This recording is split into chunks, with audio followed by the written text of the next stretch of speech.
দুনিয়ার যত মুমিন বান্দা আছে তারা যদি কখনো বিপদে পড়ে যায় আর আমারে যদি ডাকে, আমি এইরকম করে বিপদ থেকে বাঁচাইয়া দেব। আইয়ুব আলাইহিস সালাম যখন আল্লাহ রাব্বুল আলামিনের কাছে ফরিয়াদ করলেন, আল্লাহ পাক তখন বলছেন, কোরআনে কারীম বলছে, ফাস্তাজাবনা লাহু ফাকাশাফনা মা বিহি মিন দুররিন ওয়া আতাইনাহু আহলাহু ওয়া মিসলাহুম মাআহুম রাহমাতাম মিন ইনদিনা ওয়া যিকরা লিল আবিদিন। আমি আইয়ুবের দোয়া কবুল করে নিলাম। শুধু তার পরিবার বর্গই দিলাম না, বরং আরো কিছু নিয়ামত আমি তাকে দান করে দিলাম। এবং তাই জন্য যেহেতু তারা ছিল আমার অনুগত বান্দা, আমার বাধ্যগত, আমি এই জন্য রহম করেছি, সমস্ত রোগ শোক আমি মাফ করে দিয়েছি। আমাদের সামান্য একটু জ্বর হয়, যদি 2-3 দিন জ্বর হয়েছে, জ্বর ছাড়ে না, বলে যে এত ভালো ভালো কাজ করি তারপর আমার এত জ্বর হওয়া লাগে, অমুকরা এত পাপ করে, তা তো কিছুই হয় না। খালি আল্লাহ আমার চোখে দেখলো, আমার বউর ওষুধ আমার অনুমতি জারি না। ভাইরা, আপনি ঠিক পান না যে কি গুনাহ আপনি করেন। কোরআনে কারীম বলছি, ওয়ামা আসাবাকুম মিন মুসিবাতিন ফাবিমা কাসাবাত আইদিকুম ওয়া ইয়াফু আন কাসীর। যত বিপদ তোমাদের উপর আছে সব দুই হাতের কামাই করা। আর আমি তো অনেকগুলো ক্ষমা করে দেই। তোমরা যত পাপ করো, আকাম করো, সবগুলির শাস্তি যদি দুনিয়ায় দিতাম, শ্বাস করার সময় পেতে না। অসুখ হলেই অধৈর্য হয়ে যেও না, ধৈর্য ধরো। আল্লাহ পাক বলেন, শুধু আইয়ুব নয়, ওয়া ইসমাঈল ওয়া ইদরিস ওয়া যাল কিফলি কুল্লুম মিনাস সাবিরিন। এইভাবে করে ইসমাঈল, ইদরিস, জুলকিফল সবাই ছিল ধৈর্যশীল। জোরে বলেন সুবহানাল্লাহ। আল্লাহ পাক বলেন, বান্দা যখন আমাকে ডাকে, আমি বান্দার একদম নিকটে, তার ঘাড়ের চাইতেও নিকটে। ওয়া নাহানু আকরাবু ইলাইহি মিন হাবলিল ওয়ারিদ। আমি আমার বান্দার সারা যে রগের উপরে তার মাথা, এর থেকেও আমি আমার বান্দার বেশি নিকটে। সুবহানাল্লাহ পড়ে। আমি তোমার কাছে, আমার কাছে মাপ চাও, যত বড় গুনাহ হোক। ওয়া ক্বালা রাব্বুকুম উদউনি আস্তাজিব লাকুম। তোমার প্রভু তোমাকে ডেকে বলেছে, আমাকে ডাকো, আমি মাফ করে দেব। সুবহানাল্লাহ। কত বড় কথা, আমাকে ডাকো, নিরাশ হয়েও না, হতাশ হয়েও না। আল্লাহর গজব বেশি না রহমত বেশি? আল্লাহর রহমত বেশি। হাদিসে কুদসির ভিতরে এসেছে, আল্লাহ পাক বলেছেন, কোন বান্দা যদি আমার দিকে 1 বিঘত অগ্রসর হয়, আমার রহমত তার দিকে 1 হাত এগিয়ে যায়। কোন বান্দা যদি আমার দিকে হেঁটে আসে, আমার রহমত তার দিকে দৌড়ে যায়। বান্দা যখন আল্লাহর দরবারে 2 হাত উঁচু করে চোখের পানি ফেলে দেয়, মুসলিম শরীফের হাদিসের ভিতরে এসেছে, গভীর রাত্রে, রাতের 3য় অংশে আল্লাহ রাব্বুল আলামিন প্রথম আকাশে আসেন আর ডেকে বলেন, পৃথিবীতে আছো নাকি কেউ গুনাহ করে জীবন বরবাদ করে দিয়েছো, আমার কাছে মাফ চাও। ঋণগ্রস্ত আছো, অসুস্থ আছো, অপমানিত আছো, কে আছো মাজলুম, আমাকে ডাকো, আমার কাছে বলো, আমি ডাকে সারা দেব, জীবনের আশা পূরণ করে দেব। ওই সময় যে সমস্ত লোকেরা কাঁদে তাহাজ্জুদের নামাজ পড়ে, আল্লাহ জিজ্ঞেস করেন ফেরেশতারা, অমুক অমুক দেশ অমুক অমুক বান্দারা কাঁদে কেন? ফেরেশতারা বলে, রব্বুল আলামিন তুমি তো ভালো করে জানো। আল্লাহ বলেন, জানি, তবুও তোমাদের মুখে শুনতে চাই। তারা বলে, রব্বুল আলামিন তোমার এই বান্দা গুনাহ করেছি, গুনার জন্য মাফ চায়, জাহান্নাম থেকে বাঁচতে চায়। আল্লাহ পাক বলেন, ফেরেশতারা আমার এই বান্দারা আমারে দেখেছে নাকি? বলে, দেখে নাই। বলে, আমার দোজখ দেখেছে নাকি? বলে, না, তাও দেখে নাই। আমার বেহেশত দেখেছে নাকি? বলে, না, তাও দেখে নাই। আল্লাহ পাক বলেন, ফেরেশতারা সাক্ষী দেখো, ওরা আমাকে দেখে নাই, আমার বেহেশত দোজখ কিছুই দেখে নাই, শুধুমাত্র আমার নবীর কথা, আমার কোরআনের কথা বিশ্বাস করে আরামের ঘুমকে হারাম করে যেভাবে তারা কাঁদতেছে, সাক্ষী থেকে যাও ফেরেশতারা, আমার রহমতের দরিয়ায় জোশ মেরেছে, আমার ওই ক্রন্দনরত বান্দাগুলিকে আমি আল্লাহ মাফ করে দিলাম। সুতরাং মুমিন বান্দা যারা, আল্লাহর মুমিন বান্দা যারা, এই ইমানের কোয়ালিটি এটাও হতাশায় নিরাশায় ভেঙে পড়বে না। গুনাহ তো মানুষই করে, গুনাহ হয়ে গেছে মাফ চাও। তোমার গুনাহ কদ্দুর? তোমার গুনাহ যদি হয় পাহাড় সমান, আল্লাহর রহমত আকাশ সমান। জাহান্নামের কঠিন শাস্তি থেকে বাঁচতে হলে আল্লাহর প্রতি ঈমান আনতে হবে। আর ঈমান আনলে যে কোয়ালিটি গুলি হওয়া উচিত সেগুলি আমি আপনাদের সামনে আলোচনা করছি। এরপর আরেকটি কোয়ালিটি হবে মুমিনের, তা হলো কঠোর কঠিন বিপদে অবিচল থাকবে, বিপদে ভেঙে পড়বে না। বিপদ আপদ শত্রুতা ক্ষয় ক্ষতি যা কিছু হয় সবই আল্লাহর পক্ষ থেকে, এটা মেনে নিতে হবে এবং ধৈর্য ধারণ করতে হবে। বিপদ মুসিবত শুধু উম্মতের জন্য নয়, দুনিয়ার সমস্ত নবীদের বিপদ এসেছে, হয় নাই? নবীদের বিপদ আসে নাই? কোরআনে কারীম থেকে শুনুন, আল্লাহ রাব্বুল আলামিন বলেন, ওয়া কাযালিকা জাআলনা লিকুল্লি নাবিয়্যিন আদুওয়ান মিনাল মুজরিমিন। আল্লাহ পাক বলেন, এমনি করে আমি সকল নবীদের শত্রু বানিয়ে দিয়েছি, সব পাপিষ্ঠ আর অপরাধ প্রবণ লোকদেরকে। প্রত্যেক যুগে নবীদের শত্রু ছিল, প্রত্যেক যুগে নবীদের কি ছিল? শত্রু ছিল। সে শত্রু কারা ছিল? আল্লাহ পাক বলছেন নবীদের শত্রু ছিল পাপিষ্ঠ আর অপরাধ প্রবণ লোক, এরাই ছিল নবীদের দুশমন। রাসূলগণের অবস্থা যদি এই হয়, তাহলে তার উম্মত, ওই দিনের ধারক বাহক যারা, তাদের বুঝি বিপদ আপদ হবে না? নাকি হবে কিনা? তো ইসলামের বিরোধিতা যারা করে, কোরআনের পরিভাষায় বলা হয়েছে ইসলামের দুশমন, নবীদের দুশমন। দুনিয়ার সব পাপিষ্ঠ আর অপরাধ প্রবণ লোকেরাই ইসলামের দুশমন হয়, নবীদের দুশমন হয়। আজও দেখেন, আজও তাকিয়ে দেখেন, ইসলামী আন্দোলনের বিরোধিতা যারা করে তারা পাপিষ্ঠ চরিত্রের কিনা তাকায় দেখেন, খুঁজে দেখেন, সর্বত্র দেখেন, খুঁজে দেখুন, খুঁজে দেখুন। যারা ইসলামী আন্দোলনের বিরোধিতা করে, যারা ইসলামকে মিটিয়ে দেওয়ার চেষ্টা করতেছে, যারা ইসলামকে মৌলবাদ বলে, ইসলামকে সাম্প্রদায়িক বলে, কোরআনে কারীমের কথা কত স্পষ্ট যে নবীদের দুশমন হয়, ইসলামের দুশমন হয় মুসলিম লোকেরা, অপরাধ প্রবণ আর পাপিষ্ঠ লোকেরা। আজও আমরা দেখতে পাই এই শ্রেণীর লোকেরা পাপিষ্ঠ এবং সবচাইতে সমাজের নিকৃষ্ট ধরনের চরিত্রহীন লোক। নামাজ নাই। আপনি খুঁজে দেখেন ইসলামী আন্দোলনের বিরোধিতা যারা করছে, যারা নেতৃত্ব দিচ্ছে, নামাজ নাই, রোজা নাই, চরিত্র নাই, হজ নাই, যাকাত নাই, মদ, জুয়া, জেনা, ব্যভিচার ইত্যাদিতে লিপ্ত। চেহারা দেখলে ছেলেপেলেরা 2 গ্লাস পানি খায় ভস্ম যায়। কথা ঠিক কিনা কর? এই হলো অবস্থা। মারে কেন? মুমিনদেরকে, পয়গম্বরদেরকে, সাহাবীদেরকে এবং ঈমানদারদেরকে মারে কেন? তার কারণ হচ্ছে আল্লাহ রাব্বুল আলামিন বলেছেন, ওয়া মা নাকামু মিনহুম ইল্লা আইয়ুমিনু বিল্লাহিল আজিজিল হামিদ। কাফিররা ইমানদার লোকদেরকে অন্য কোন অপরাধী নির্যাতন চালায় না, নির্যাতন চালায় শুধু এই কারণে যেহেতু মুমিন লোকেরা পরাক্রমশালী, আল্লাহ রাব্বুল আলামিনের দ্বীনকে কায়েম করতে চায়, তার উপরে ঈমান এনেছে, এই কারণেই তারা মারে। ঠিক কিনা কর? যুগে যুগে নবীদের উপরে, সাহাবীদের উপরে যে অত্যাচার হয়েছে, সে অত্যাচার এই কারণেই হয়েছে, অন্য কোনো কারণে নয়। এই কঠিন বিপদে অবিচলতা এবং ধৈর্যের দৃষ্টান্ত নবীগণ পেশ করেছেন পৃথিবীর বুকে। আমরা দেখেছি ইব্রাহিম আলাইহিস সালামকে আগুনে ফেলানো হয়েছে, আছে না কোরআন শরীফে? আমি কিন্তু গল্প করতেছি না, সব কোরআনের কথা। কিসের কথা? ইব্রাহিম আলাইহিস সালামকে আগুনে ফেলানো হচ্ছে। অপরাধ কি? অপরাধ হচ্ছে হযরত ইব্রাহিম আলাইহিস সালাম দাওয়াত দিয়েছেন, লা ইলাহা ইল্লাল্লাহ। জোরে পড়েন, লা ইলাহা ইল্লাল্লাহ, লা ইলাহা, লা ইলাহা ইল্লাল্লাহ মুহাম্মাদুর রাসূলুল্লাহ।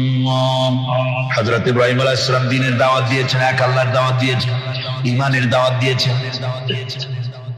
আর কোন অপরাধ ছিল না। নমরুদ সহ্য করতে পারলো না। কোরআনে কারীমের মধ্যে সব কথাগুলি আল্লাহ পাক এই জন্য বিধৃত করেছেন, এই জন্য কোরআনে কারীমের মধ্যে সব কথা উঠায় দিয়েছেন, যাতে করে মুমিনেরা বিপদ আসলে পরে যেন ঘাবড়ে না যায়। ইব্রাহিম আলাইহিস সালামকে আগুনে ফেলানো হচ্ছে, ফেরেশতা বলছে ইব্রাহিম তোমারে আগুনে ফেলায় দাও, হতেছে আমার কাছে সাহায্য চাও, আমার কাছে ক্ষমতা আছে, আগুনগুলো উঠায় নমরুদের বংশ জ্বালায় দেব। হযরত ইব্রাহিম ফেরেশতার কাছে সাহায্য চাইছিলেন নাকি?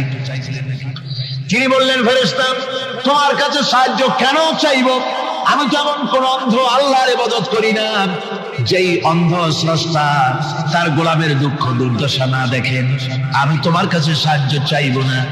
হযরত ইব্রাহিম আলাইহিস সালাম পাশ করলেন। কি বলেন, পাশ করছেন না? ঈমানের পরীক্ষায় পাশ। আগুনের মধ্যে হযরত ইব্রাহিমকে যখন ফেলানো হচ্ছে, রব্বুল আলামিন আগুনের প্রতিবাদেশ করে দিলেন, ইয়া নারু কুনি বারদাও ওয়া সালামান আলা ইব্রাহিম। আগুন আমার ইব্রাহিমের জন্য শান্তিদায়ক, ঠান্ডা হয়ে যা।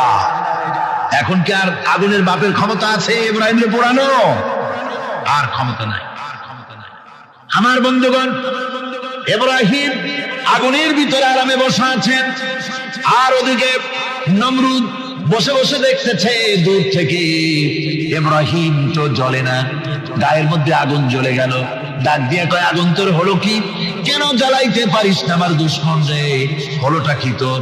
তোর কি জ্বালানো শক্তি বন্ধ হয়ে গেল নাকি? আগুনের ভিতর থেকে জবাব এলো, নমরুদ রে আমার ভিতরে জ্বালানোর শক্তি আছে কি নাই যদি প্রমাণ করতে চাও, টেস্ট করতে চাও, তুই নিজে আয়, তোরে শুদ্ধ তামাম দুনিয়া জ্বালাই দিতে পারি, ইব্রাহিমের এক গাছা পশম জ্বালাইতে পারি না। তার কারণ হচ্ছে আমি হচ্ছি মাখলুক, আল্লাহ হচ্ছেন খালিক। আল্লাহ আমাকে বলেছেন না জ্বালাতে, তুমি 1000 বার বললেও আমি ইব্রাহিমকে জ্বালাইতে পারবো না। কোরআনে কারীমে ঘটনা বলে মুমিনদেরকে সাহস দেওয়া হচ্ছে, মুমিনেরা দ্বীনের কাজ করতে গিয়ে বিপদ আবাজ আসবে, ঈমানের দাবি হলো বিপদ আসবে, আর বিপদ আসলে ঘাবড়ায় যেও না, মুসিবতে পড়ে চিন্তায় পেরেশানে হয়রান হয়ে যেও না। বিশ্বকবি আল্লামা ইকবাল কি সুন্দর করে বলেছেন, আজ ভি হো জু বিরাহিম কা ইমা पैदा आग कर सकती है एक अंदाज गुलिस्तां पैदा। ইব্রাহিমের ঈমান যদি আজিও কোথাও হয় বিদ্যমান, করতে পারেন অগ্নিকুণ্ডে খুবসুরত এক গুলিস্তান। আজও যদি আগুনের ভিতরে কোন নমরুদ কোন ইব্রাহিমকে যদি ফেলে দেয়, আল্লাহ রাব্বুল আলামিন আজও আগুনকে ফুলের বাগান বানায়া দিবেন। সুবহানাল্লাহ। ভয় পাওয়ার কারণ নাই, চিন্তা করার কোনো কারণ নাই। আমার বন্ধুগণ, হযরতে হুদ আলাইহিস সালামকে যখন সমাজের লোকেরা, রাষ্ট্রের লোকেরা ঘিরে ফেলে দিল, সমাজ শক্তি, রাষ্ট্র শক্তি যখন তাকে ঘিরে ফেলে দিল, ষড়যন্ত্রের পাহাড় তুলে দিল, তারে মেরে ফেলে দিবে, হযরত হুদ দেশ থেকে তা পালায় গেলেন না, ভয় পেলেন না। হযরতে হুদ আলাইহিস সালাম বললেন, কোরআনে কারীমে হযরত হুদের কথা কোট করা হলো, ফাকিদুনি জামিআন সুম্মা লা তুনজিরুন। সম্মিলিতভাবে ষড়যন্ত্র করো আমার বিরুদ্ধে, সবাই মিলে ষড়যন্ত্র করো, সুম্মা লা তুনজিরুন, আর আমাকে এতটুকু অবকাশ তোমরা দিও না। ইন্নী তাওয়াক্কালতু আলাল্লাহি রাব্বি ওয়া রাব্বিকুম, আমি ভরসা করেছি সেই আল্লাহর উপরে যার কুদরতি হাতের ভেতরে, যিনি আমাদের রব তোমাদেরও রব, আর যার কুদরতি হাতের ভিতরে তামাম পৃথিবীর জানগুলি যার হাতে, সে আল্লাহর উপরে ভরসা করেছি। ষড়যন্ত্র যদ্দূর আছে করতে থাকো, আমি ষড়যন্ত্র পরোয়া করি না। সুবহানাল্লাহ। এটাই হলো মুমিনের কোয়ালিটি।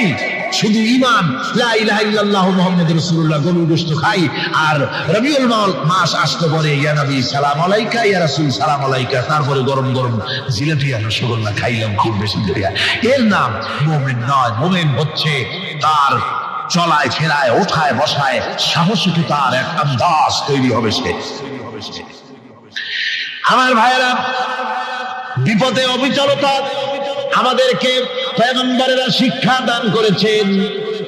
আমরা দেখতে পেয়েছি বিশ্বনবী জনাবে মুহাম্মদুর রাসূলুল্লাহ সাল্লাল্লাহু আলাইহি ওয়াসাল্লাম হিজরতের রাত কাফেররা চতুর্দিকে দাঁড়ানো, হযরত জিবরাইল এসে বলেন, ইয়া রাসূলুল্লাহ, কাফেররা চতুর্দিকে ঘিরে দাঁড়িয়েছে, গভীর রাত, এখন হাতে তাদের তরবারি, সকাল হলে পরেই তারা আপনাকে মেরে ফেলে দেবে, তাড়াতাড়ি ওঠেন, মদিনার দিকে চলে যান। আল্লাহ নবী ঘুমের থেকে জেগে হযরত আলীকে ডেকে বলেন, আলী, আল্লাহ অর্ডার করেছেন আমি মদিনায় চললাম, আমার বিছানার পরে আমার চাদর গায়ে দিয়ে শুয়ে থাকো। হযরত আলী বলেন, আল্লাহর হাবিব, আপনার চাদর গায়ে দিয়ে ঘুমিয়ে থাকবো, সকালবেলায় কাফির বেঈমানেরা আপনার বিছানার পরে আপনার চাদর গায়ে দেওয়া অবস্থায় আমি আলীকে তারা মুহাম্মদ মনে করবে, আর আমি আলীকে নবী মনে করে তারা তাদের তরবারি দিয়া কেটে কেটে টুকরা টুকরা করে আবার বিদায় করে দেবে দুনিয়া থেকে। এতটুকুনো পরোয়া করি না, বরং আমার দিলের মধ্যে এটাই তৃপ্তি থাকবে যে আমি আলীর জীবনের বিনিময় আল্লাহর হাবিব দুনিয়ায় বেঁচে আছে। যে ব্যক্তি বিদ্রোহ করেছে এবং দুনিয়ার জীবনকে অগ্রাধিকার দিয়েছে তার জায়গা হচ্ছে জাহান্নাম। জোরে বলেন নাউজুবিল্লাহ। যে ব্যক্তি আল্লাহর সঙ্গে বিদ্রোহ করেছে আর পরকালের জন্য পাথর জোগাড় করে নাই, দুনিয়াকে অগ্রাধিকার দিল, পরকালকে ভুলে গেল, তার জায়গা হলো জাহান্নাম। وَأَمَّا مَنْ خَافَ مَقَامَ رَبِّهِ وَنَهَى النَّفْسَ عَنِ الْهَوَى فَإِنَّ الْجَنَّةَ هِيَ الْمَأْوَى। আর যে ব্যক্তি আপন প্রভুর সামনে উপস্থিত হওয়াকে ভয় করেছে এবং আপন প্রবৃত্তিকে লালসা মুক্ত করেছে, লালসার হাত থেকে রক্ষা করেছে, আল্লাহ রাব্বুল আলামিন কিয়ামতের দিন তার জন্য রেখে দিয়েছেন জান্নাত। তার জন্য কোন জায়গা? আমাদেরকে পরকাল ভিত্তিক জীবন যাপন যদি করি তাহলে কবরের জবাবগুলি খুব আসান হবে। আর যদি পরকাল ভিত্তিক জীবন যাপন না হয়, কবরটা মুসিবত হয়ে যাবে। হযরত ওসমান রাদিয়াল্লাহু তাআলা আনহু কবরের কাছে গিয়ে খুব কাঁদতেন। সাহাবায়ে কেরাম প্রশ্ন করেছেন, হুজুর, রাসূল করিম সাল্লাল্লাহু আলাইহি ওয়াসাল্লাম যখন জান্নাত ও জাহান্নামের ওয়াজ করেন তখনও তো এত বেশি আপনি কাঁদেন না, যত বেশি কাঁদেন কবরের কাছে এসে। কারণ হযরত ওসমান রাদিয়াল্লাহু তাআলা আনহু বলতেন, আমার সাথীরা, আমি আমার হাবিবের কাছে, আল্লাহ রাব্বুল আলামিনের রাসূলের কাছে আমি শুনেছি এই কবরটাই হলো প্রথম স্টেশন, এই কবরটাই হলো প্রথম ইমিগ্রেশন কাউন্টার। এই জায়গায় কেউ যদি ধরা পড়ে যায়, কারো যদি চার্জশিট হয়ে যায়, সব জায়গায় ধরা পড়ে যাবে, হাসরে মিজানে সিরাতে কোনো জায়গায় নাজাত পাবে না। আর এই কবরটা যদি কেউ মুক্তি পেয়ে যায়, মিজান সিরাত হাসর সব জায়গা থেকে আল্লাহ তারে ভালোভাবে পার করে দিবেন। এটা হলো আসল জায়গা, মারাত্মক জায়গা, খুব মারাত্মক জায়গা। আমি এটাকে ইমিগ্রেশন কাউন্টার বলেছি আমার ভাষা। ইমিগ্রেশন কাউন্টার যারা বিদেশ ভ্রমণ করেছেন তারা জানেন। লন্ডন যাবেন, আমেরিকা যাবেন, সৌদি আরব যাবেন, যে কোনো বিদেশে যাবেন, গেলেই পাসপোর্ট তারা দেখবে। পাসপোর্টে আপনার ন্যাশনালিটি কোনটা সেটাই তারা জানতে চাইবে। আপনি কোন দল করেন এটা তারা জানতে চাইবে না। আপনি কোন ভাষায় কথা বলেন তাও তাদের জানার দরকার নেই। প্রথমেই তারা আপনার ন্যাশনালিটি দেখবে, আপনার আইডেন্টিটি কি তারা জানতে চাইবে। তারপরে যদি স্যাটিসফ্যাক্টরি হয় আপনাকে ভিসা দিয়ে ভেতরে ঢোকবার ব্যবস্থা করে দেবে। আর যদি তারা স্যাটিসফাইড না হয় তাহলে আপনাকে মেহমানখানায় ঢুকানো হবে গ্রেফতার করে। কবর হচ্ছে এ ধরনের একটি ইমিগ্রেশন কাউন্টার। কবরের ভিতরে মানুষ যখনই রাখা হবে সঙ্গে সঙ্গে দুজন ফেরেশতা আসবে। কবরের কাছে যারা এসেছিল দাফন হয়ে যাওয়ার পর এই লোকগুলি 40 কদম যেতে যতক্ষণ লাগে এর মধ্যেই দুজন ফেরেশতা এসে যাবে, এসে জিজ্ঞেস করবে, মান রব্বুকা, তুমি কোন দল করতে? ওটা তাদের জানার দরকার নেই। চাকরি কিসে করতেন ওটা জানার দরকার নেই। ব্যবসা করতেন না চাকরি করতেন প্রয়োজন নেই। প্রথমেই জিজ্ঞাসা করা হবে ন্যাশনালিটি, প্রথমেই জিজ্ঞাসা করা হবে তার ন্যাশনালিটি সম্পর্কে, তার আইডেন্টিটিটা কি এবং সেটাকে সত্যায়িত করার জন্য, বোঝার জন্য তিনটি প্রশ্ন। প্রথম প্রশ্ন, মান রাব্বুকা ওয়া মা দীনুকা ওয়া মান নাবিয়্যুকা, তোমার রব কে, তোমার দ্বীন কি, তোমার নবী কে।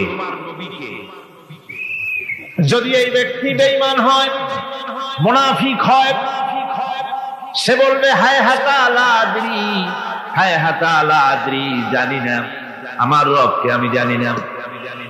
তোমার দিন কি, দিন কারে কয় বুঝি না। এরপরে আল্লাহর নবী জনাব মুহাম্মদ রাসূলুল্লাহ সাল্লাল্লাহু আলাইহি ওয়াসাল্লামকে দেখানো হবে, বলা হবে মা কুনতা তাকুলু ফি হাদার রাজুল, এই ব্যক্তি সম্পর্কে তোমার ধারণা কি নিকে, বলবে আমি চিনি না। নাউযুবিল্লাহ। বাস এরপরে তার যা হবার তাই শুরু হয়ে যায়। আর যদি বান্দাটা মুমিন হয়, প্রশ্ন করা হবে মান রাব্বুকা, জবাব দেবে রব্বি আল্লাহ, আমার রব আল্লাহ রাব্বুল আলামিন। ওয়া মা দীনুকা, দীনুনা ইসলাম, আমার দিন হচ্ছে ইসলাম। এরপরে আল্লাহর নবীকে দেখানো হবে। কয়েক রকমের বর্ণনা আছে, কোন বর্ণনায় আছে হুজুরের আকারে দেখানো হবে, অথবা রাসূলকে সরাসরি দেখানো হবে। বলা হবে মা কুনতা তাকুলু ফি হাদার রাজুল, এই লোকটি সম্পর্কে ধারণা কি। মুমিন ব্যক্তি বলবে হাদা নবিয়ুনা মুহাম্মাদুর রাসূলুল্লাহ সাল্লাল্লাহু আলাইহি ওয়াসাল্লাম, ইনি আমার তো সেই নবী মুহাম্মাদুর রাসূলুল্লাহ সাল্লাল্লাহু আলাইহি ওয়াসাল্লাম। আমরা যদি এই রকমের জবাব দিতে পারি, আল্লাহ কবুল করো। সকলে জোরে করে আমিন। জবাব হয়ে যাওয়ার পর গায়ব থেকে আওয়াজ আসবে, ফাফরিশু বিল জান্নাতি ওয়ালবিসু বিল জান্নাহ, ও আমার ফেরেশতারা, আমার এই বান্দাকে জান্নাতের পোশাক পরায়া দাও, আর কবরটাকে জান্নাতের বিছানা বিছায়া দাও। জান্নাতের পোশাক পরায়া দাও, জান্নাতের বিছানা বিছায়া দাও। ইলা মাদ্দাবাসরিহি, তার চোখের দৃষ্টি যত দূর যায়, কবরটা ততটা প্রশস্ত করে দাও। এরপর বেহেশতের পোশাক পরাইয়া, বেহেশতের বিছানা বিছায়া ফেরেশতা বলবে নৌম কানাউমুল উরুস, ঘুমিয়ে যাও। দুলামিয়া যেমন বাসর সজ্জায় নতুন বউ নিয়ে আরামে ঘুমায়, এরকম আরামে ঘুমায় যাও। ইলা ইয়াউমিল কিয়ামা, কিয়ামত পর্যন্ত ঘুমায়। হারামে ঘুমিয়ে থাকবে। এরপরে সিংহায় ফুৎকার হবে, সিংহার ফুৎকারের আওয়াজে তার ঘুম ভেঙে যাবে। বলবে ইয়া ওয়াইলানা মান বা'আসানা মিন মারকাদিনা, হায় আফসোস, আমার এত আরামের ঘুম থেকে কে আমাকে জাগ্রত করলো, আমার ঘুমটারে নষ্ট করলো কে। আওয়াজ আসবে হাযা মা ওয়াদার রহমান ওয়া সাদাকাল মুরসালুন, এটা হচ্ছে রহমানের সেই ওয়াদা, আর মুরসালিনরা নবীরা সত্য কথাই বলেছিলেন, সেই কিয়ামত অনুষ্ঠিত হচ্ছে। আমার বন্ধুগণ, সেজন্য এই দুনিয়ার মোহে পড়ে থাকলে পরে দুনিয়ায় যারা অগ্রাধিকার দিবে দুনিয়াকে পরকালের তুলনায়, জবাব দিতে পারবে না কবরের ভিতরে গিয়া। আর যারা পরকালকে অগ্রাধিকার দিবে, দুনিয়ার চাইতে পরকালকে বেশি অগ্রাধিকার দেবে, আর আল্লাহর ভয় কলিজার ভিতরে রাখবে, কবরের জবাব সঠিকভাবে দিতে পারবে, কিয়ামতের দিন আল্লাহ রাব্বুল আলামিন তাদের জন্য জান্নাত দান করবেন। জোরে বলেন আমিন। দুনিয়াটা হচ্ছে দুনিয়া যেখানে আমরা আছি। আমি আগেই বলেছি, দুনিয়া হচ্ছে আসমান শব্দ থেকে এর উৎপত্তি হয়েছে। তুচ্ছ, নিকৃষ্ট, এটার দাম নাই, এটার মূল্য নাই। হযরত ইবনে কাইয়িম রাহিমাহুল্লাহ নওয়ারাল্লাহু মারকাদাহু ওয়া জাআলাল জান্নাতা মাসওয়াহু, হযরত ইবনে কাইয়িম তিনি বলছেন, সুন্দর করে বলছেন দুনিয়া সম্পর্কে, মা মাদা ফিদ দুনিয়া আহলামুন ওয়া মা বাকিয়া মিনহা আমানি ওয়াল ওয়াক্তু বাইনাহুমা দাইন। মা মাদা ফিদ দুনিয়া আহলামুন, জীবনের যে অংশ ফেলে এসেছি সেটা আজ একটা স্বপ্ন। ওয়া মা বাকিয়া মিনহা আমানি, আর জীবনের যে অংশ সামনে বাকি আছে সেটা এখন একটা আকাঙ্ক্ষা। ওয়াল ওয়াক্তু বাইনাহুমা দাইন, আর এর মাঝখান থেকে সময় সব চলে যাচ্ছে। কত বড় কথা চিন্তা করেছেন? জীবনের যে অংশ ফেলে এসেছি তা আজকে স্বপ্ন, তা কি বলে স্বপ্ন, আর সামনে যা আছে সেটা আকাঙ্ক্ষা, আর মাঝখান থেকে সময় সব চলে যাচ্ছে। এরপরে তিনি বলছেন وَمَن يَسْعَ بِالدُّنْيَا يَكُنْ مِثْلَ قَابِضٍ عَلَى الْمَاءِ خَالَتْهُ فُرُوجُ الْأَصَابِعِ। দুনিয়াদার অবস্থা হচ্ছে কেউ যদি দুই হাতে পানি খামসায় ধরে, দুই হাতে কি ধরছে বলে, দুই হাতে পানি খামসায় ধরেছে, খুব মজবুত করে ধরেছে, 2 মুঠ পানি, বলেন থাকবে কতটুকু? কতটুকু থাকবে? কারণ তার আঙ্গুলের ফাঁক তার সাথে খেয়ানত করবে, আঙ্গুলের ফাঁক দিয়া পানিগুলি সব বেরিয়ে চলে যাবে। সুতরাং দুনিয়া যারা চায় তারা ঠিক পানি খামসায় ধরলে পানি যেমন হাতের ভেতর থেকে খেয়ানত করে চলে যায়, যারা দুনিয়া চায় দুনিয়াও তাদেরকে এভাবে ফাঁকি দিয়ে চলে যায়।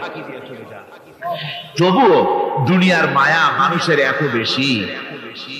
আল্লাহর নবী বলেন লাউ কানা লি ইবনি আদামা ওয়াদিন মিন যাহাবিন লাহাব্বা ইয়াকুনা লাহু সারিন। এই পৃথিবীতে যদি কাউকে একটা মাঠ ভরে যদি সোনা দেওয়া যায়, লোকটা বলবে রব্বুল আলামিন আমি যদি আরেকটা মাঠ এরকম সোনা ভরা পেতাম, দ্বিতীয় আরেকটা মাঠ দেওয়া হলে আবার বলবে যদি তৃতীয় আরেকটা মাঠ সোনা ভরে যদি পেতাম। নবীজি বলেন ওয়ালা ইয়ামলাউ জাওফু ইবনু আদামা ইল্লা তুরাব। মানুষের পেট 3.5 হাত মাটি ছাড়া, কবরের মাটি ছাড়া মানুষের পেট ভরবে না। আরো চাই, আরো চাই, চাওয়ার কোনো শেষ নাই। মানুষ এভাবে করে দুনিয়ার মহব্বতে এমনি পাগল হয়ে যায়, শুধু দুনিয়ার মহব্বত, পরকালকে বেমালুম ভুলে যায়। আমি কিন্তু এই কথা বুঝাতে চাই নাই যে পরকালের মহব্বতে, পরকালের ভয়তে বা পরকালের জন্য দুনিয়া আপনি বাজার ঘাট বেচা কিনা ব্যবসা বাণিজ্য সবকিছু ভুলে যান, না তা নয়। ভুল বোঝার কোনো কারণ নাই। পরকালকে অগ্রাধিকার দিতে হবে, মানে দুনিয়াটা চিরস্থায়ী জায়গা নয়। চিরস্থায়ী হচ্ছে কোনটা? আখিরাত। চিন্তা এখন কোনটা? সুতরাং এখানে যা করতে হবে আখিরাতের জবাবদিহিমূলক জীবন যাপন করতে হবে।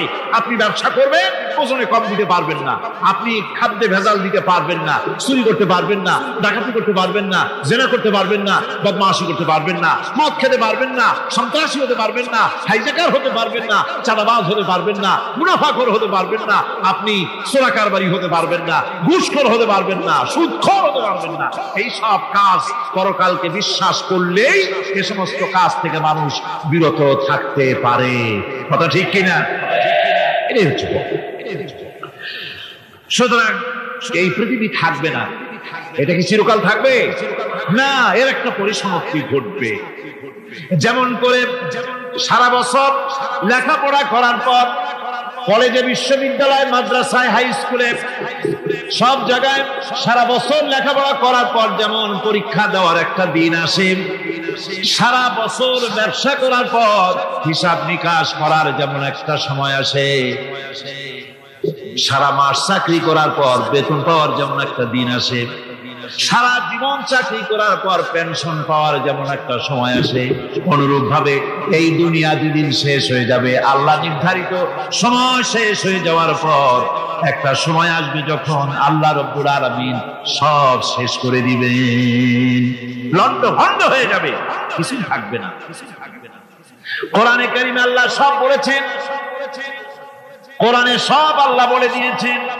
আল্লাহ পাক বলেন এই পৃথিবীর সব কেমন ভাবে ধ্বংস হবে তার চিত্র আল্লাহ পাক কোরআনে কারীমে তুলে ধরেছেন। ইযাস সামাউল ফাতারাত ওয়া ইযাল কাওয়াকিবু তাসারাত ওয়া ইযাল বিহারু ফুজ্জিরাত ওয়া ইযাল কুবুরু বু'সিরাত।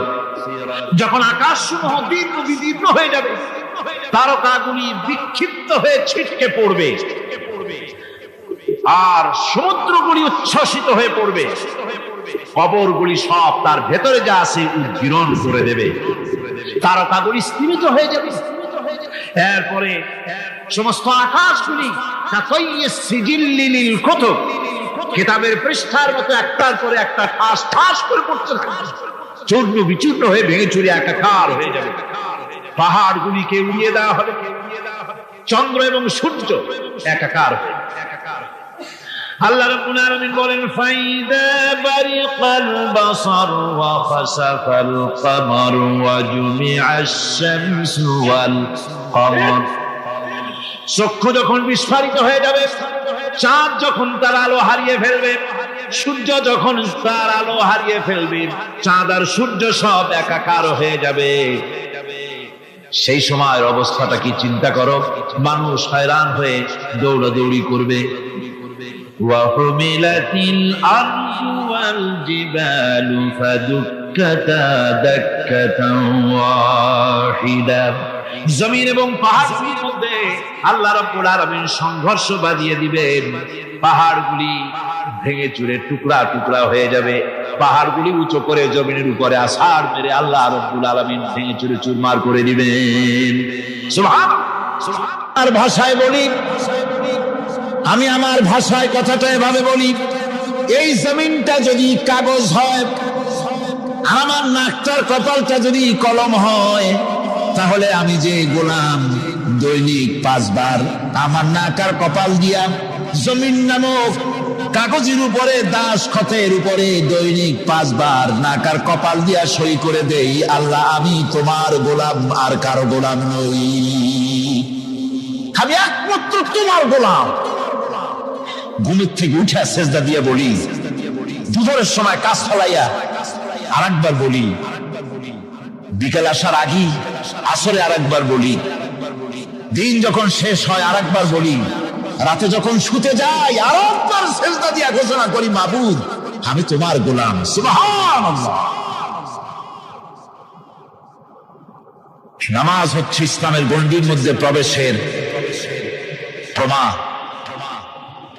কোরআনে কারীম বলছে ফাইন তাবু ওয়া আকামুস সালাতা ওয়া আতাউজ যাকাতা ফাইখওয়ানুকুম ফিদ্দীন। সূরা তওবা এসেছে। তারা যদি তওবা করে আর নামাজ কায়েম করে, যাকাত যদি আদায় করে, তাহলে এখন তোমাদের সে দ্বীনি ভাই, এখন ভাই হয়ে গেল। একটু আগে ছিল কাফের মুশরিক, এখন তোমার দ্বীনি ভাই। দ্বীনের গণ্ডির মধ্যে প্রবেশ করা, কলেমা পড়ার সাথে সাথেই নামাজ। নামাজ হচ্ছে দ্বীনের প্রধান গেট, দ্বীনের প্রধান তোরণ। দ্বীনের মধ্যে প্রবেশ করার জন্য এই গেট দিয়ে প্রবেশ করতে হবে। সুতরাং এই নামাজের এতই গুরুত্ব দেওয়া হয়েছে। ইসলাম যদি ক্ষমতায় আসে, আল্লাহ যেন এনে দেন, জোরে কোন আমিন। ইসলাম যদি ক্ষমতায় এসে যায়, রব্বুল আলামিন তাফসীর মাহফিল কোরআন সামনে নিয়ে আশা করে তোমার দরবারে দোয়া করি, এই বিশাল জনসমুদ্রের দোয়া কবুল করো মাবুদ গো, এই বাংলাদেশকে ইসলামের দেশ বানাইয়া দাও। দেশটা যদি ইসলামের হয়ে যায়, আইন যদি আল্লাহর হয়, শাসন যদি সৎ লোকেরা করে, রব্বুল আলামিন কোরআন শরীফে বলেন, তাহলে তারা 4টা কাজ করবে। আল্লাযীনা মাক্কান্নাহুম ফিল আরদ আকামুস সালাতা ওয়া আতাউজ যাকাত ওয়া আমারু বিল মারুফি ওয়া নাহাউ আনিল মুনকার। মুমিনের ক্ষমতা এসে প্রথম যে কাজটা করবে, প্রথমে ক্ষমতা এসেই নামাজ বাধ্যতামূলক করবে। প্রথম কি? ওয়াজ নসিহতে অনুরোধ করা হবে না, বাবাজিরা আল্লাহর রাস্তায় নামাজটা পড়ে না। রেডিও এবং টেলিভিশনের মাধ্যমে রাষ্ট্রপ্রধান অর্ডার করে দিবেন, আজ থেকে বাংলাদেশের 12 কোটি তাওহীদি জনতা, নারী পুরুষ যারা আকেল বালিগ, সকলের জন্য নামাজ বাধ্যতামূলক, নামাজ পড়তেই হবে। এটা অর্ডার। বেলা যখন 1টা বেজে যাবে, বেলা যখন 1টা বাজবে, সমস্ত মসজিদে আজান শুরু হয়ে যাবে। আজানের সাথে সাথে অফিস, আদালত, কল কারখানা, ক্ষেত খামার, শিক্ষাঙ্গন সব ডেডলক হয়ে যাবে। আধা ঘন্টার জন্য বন্ধ হয়ে যাবে। যারা মুসলমান অফিসে, কলেজে, ইউনিভার্সিটিতে, সর্বত্র তারা নামাজের জন্য প্রস্তুতি নেবেন। আধা ঘন্টার ভিতরে নামাজ আর খানা সেরে আবার কলেজ চলবে, বিশ্ববিদ্যালয় চলবে, কল চলবে, কারখানা চলবে, ক্যান্টনমেন্ট চলবে, সেক্রেটারিয়েট চলবে, সব আপন গতিতে চলতে থাকবে। আল্লাহর রহমত বরকত আকাশ থেকে নাজিল হয়ে যাবে। আর এই অর্ডার যে দেওয়া হবে, নামাজ পড়বেন, নামাজ পড়বেন সেখানে। থানায় যখন আজান হবে, থানায় আজান হয়ে গেছে, থানার স্টাফ পুলিশ যারা আছে জামাতে খাড়া হয়ে যাবে, ইমামতি করবেন ওসি সাহেব। এসপির অফিসে এসপি সাহেব ইমামতি করবেন, ডিসি সাহেব তার অফিসে ইমামতি করবেন, মন্ত্রী সেক্রেটারিয়েট ইমামতি করবেন, প্রেসিডেন্ট বঙ্গভবনে ইমামতি করবেন, বিশ্ববিদ্যালয়ের ভাইস চ্যান্সেলরের ইমামতিতে সে জায়গার মুসলমান ছাত্র ছাত্রী, শিক্ষক শিক্ষয়িত্রী এক জামাতে নামাজ আদায় করবে। এই যদি হয় চিত্র দেশের, অপরাধ থাকবে? থানায় ওসি সাহেব নিজেই যদি জামাতের ইমামতি করেন, এইভাবে নামাজ আদায় করেন পুলিশদের নিয়ে জামাতে, বুশ আর খাবে তারা? এসপি সাহেবের অফিসে, ডিসি সাহেবের অফিসে মন্ত্রীরা যদি ভাবে নামাজ কায়েম করে, তাহলে কি অন্যায় অপরাধ কিছু থাকবে সমাজে? থাকবে না। সুতরাং নামাজ বাধ্যতামূলক করে দেওয়া হবে। নামাজ বাধ্যতামূলক, সকলকে নামাজ পড়তে হবে। নামাজ হচ্ছে অপকর্মের প্রতিবন্ধক। নামাজ পড়লে অন্যায় কাজ থেকে বাঁচার পর, অন্যায় থেকে বাঁচাই কিসে? নামাজ। আল্লাহ রাব্বুল আলামিন বলেন, উতলু মা উহিয়া ইলাইকা মিনাল কিতাবি ওয়া আকিমিস সালাত ইন্নাস সালাতা তানহা আনিল ফাহশাই ওয়াল মুনকার। হে নবী, এই কিতাব তেলাওয়াত করো, যা তোমার প্রতি অবতীর্ণ করা হয়েছে, এই কিতাব তেলাওয়াত করো আর নামাজকে প্রতিষ্ঠা করো। নিঃসন্দেহে নামাজ মানুষকে পাপাচার থেকে বাঁচায়া দেয়। অশ্লীলতা, পাপাচার থেকে মানুষকে বাঁচায় কে? জোরে চিল্লায় কোন কে? নামাজ। এই নামাজ মানুষকে অন্যায় কাজ থেকে বাঁচায় দেয়। নামাজ যে মানুষকে অন্যায় কাজ থেকে বাঁচায়, কেমনে বাঁচায়? আমরা যে নামাজ পড়ি, এই নামাজে তো আমাদেরকে অন্যায় কাজ থেকে বাঁচাইতে পারে না। নামাজি বহুত মানুষ আছে অন্যায় করে, করে কিনা? করে না? করে না? করে। নামাজি অথচ অন্যায় করে। আর আল্লাহ বলছেন নামাজিকে, নামাজ তাকে অশ্লীলতা থেকে ফিরায়। তাহলে কথা কাটটা ঠিক? আল্লাহটা জোরে বলেন, কাটটা ঠিক? অবশ্যই আমার আল্লাহর কথা হক। আমি ভুল করছি, আমি যেন কোথাও ভুল করতেছি, সামথিং ইজ রং, কোথাও যেন আমরা ভুল করে বসতেছি, সেই ভুলটা কি আমরা আবিষ্কার করতে চেষ্টা করবো ইনশাআল্লাহ। প্রথম যে কথাটা সেটা হচ্ছে এই যে আমরা যা নামাজে পড়ি আমরা তা বুঝি না। কথা ঠিক কিনা? আমি যদি এখন প্রশ্ন করি সামি আল্লাহু লিমান হামিদা অর্থ কি, কম ফার্স্ট ডিভিশনে কয়েকটা লেটার নিয়ে ফেল করবেন, এরকম লোক আছেন না নাই? সুবহান রাব্বিয়াল আলা অর্থ কি জানি না, সুবহান রাব্বিয়াল আযীমের অর্থ কি জানি না, দোয়ায়ে কুনুত অর্থ কি জানি না, তাশাহুদ অর্থ কি জানি না, সূরা ফাতিহার অর্থ কি জানি না। এমন কি উযুর মধ্যে কয়টা ফরজ তা অনেকে জানা নাই। কথা কি বেশি বললাম না ঠিক বলছি? একজনে জিজ্ঞেস করলো, মিয়া উযুতে কয় ফরজ? কয় হুজুর কি মনে করেন এটা বুঝি জানি না, এটা তো সাধারণ ব্যাপার, বলেন না কয় ফরজ? উযুতে তো 17 ফরজ। কি কি? কয় হাত ধোয়া, পাও ধোয়া, মুখ ধোয়া, নাক ধোয়া, চোখ ধোয়া, জিহ্বা ধোয়া, মাথা ধোয়া। বলতে বলতে গুনে দেখা গেল প্রায় 19টার মতো বলছে। বলা হলো, মিয়া বললেন আপনি উযুতে ফরজ 17টা, কইলেন আপনি 19টা। কয় হুজুর জানি, আরো বলি না আপনাদের ভয়তে। উযু জানে না, নামাজ জানে না, তাকে এই নামাজ কেমনে ফিরাবে অন্যায় কাজ থেকে? কথা বুঝতে পেরেছেন? নামাজে আল্লাহু আকবার বললাম, এরপরে সানা পড়লাম, তারপরে সূরা ফাতিহা পড়লাম। সূরা ফাতিহার ভিতরে যে সমস্ত কথাগুলি বললাম সেই কথাগুলি বুঝি না, কি বলেছি তাও জানি না। এরপরে সুবহান রাব্বিয়াল আলা বলেছি, সুবহান রাব্বিয়াল আযীম বলেছি, সামি আল্লাহু লিমান হামিদা বলেছি, অর্থ কি জানি না। আল্লাহ তা শুনতে পান। যে ব্যক্তি আল্লাহর প্রশংসা করেন তিনি তা শুনতে পান। নামাজের মধ্যে আইডিয়া দেওয়া হচ্ছে, তুমি যে আল্লাহর জন্য নামাজ পড়তেছো, প্রশংসা করতেছো, এটা এমন নয় যে আল্লাহ পাক দেখছেন না বা শুনতেছেন না। তুমি যা বলতেছো, প্রশংসা করতেছো, আল্লাহ পাক তা শুনতে পাচ্ছেন। সামি আল্লাহু লিমান হামিদা। সুবহান রাব্বিয়াল আলা। আমি মহান সর্বশ্রেষ্ঠ আল্লাহ রাব্বুল আলামিনের পবিত্রতা ঘোষণা করছি, আমি তার প্রশংসা করছি।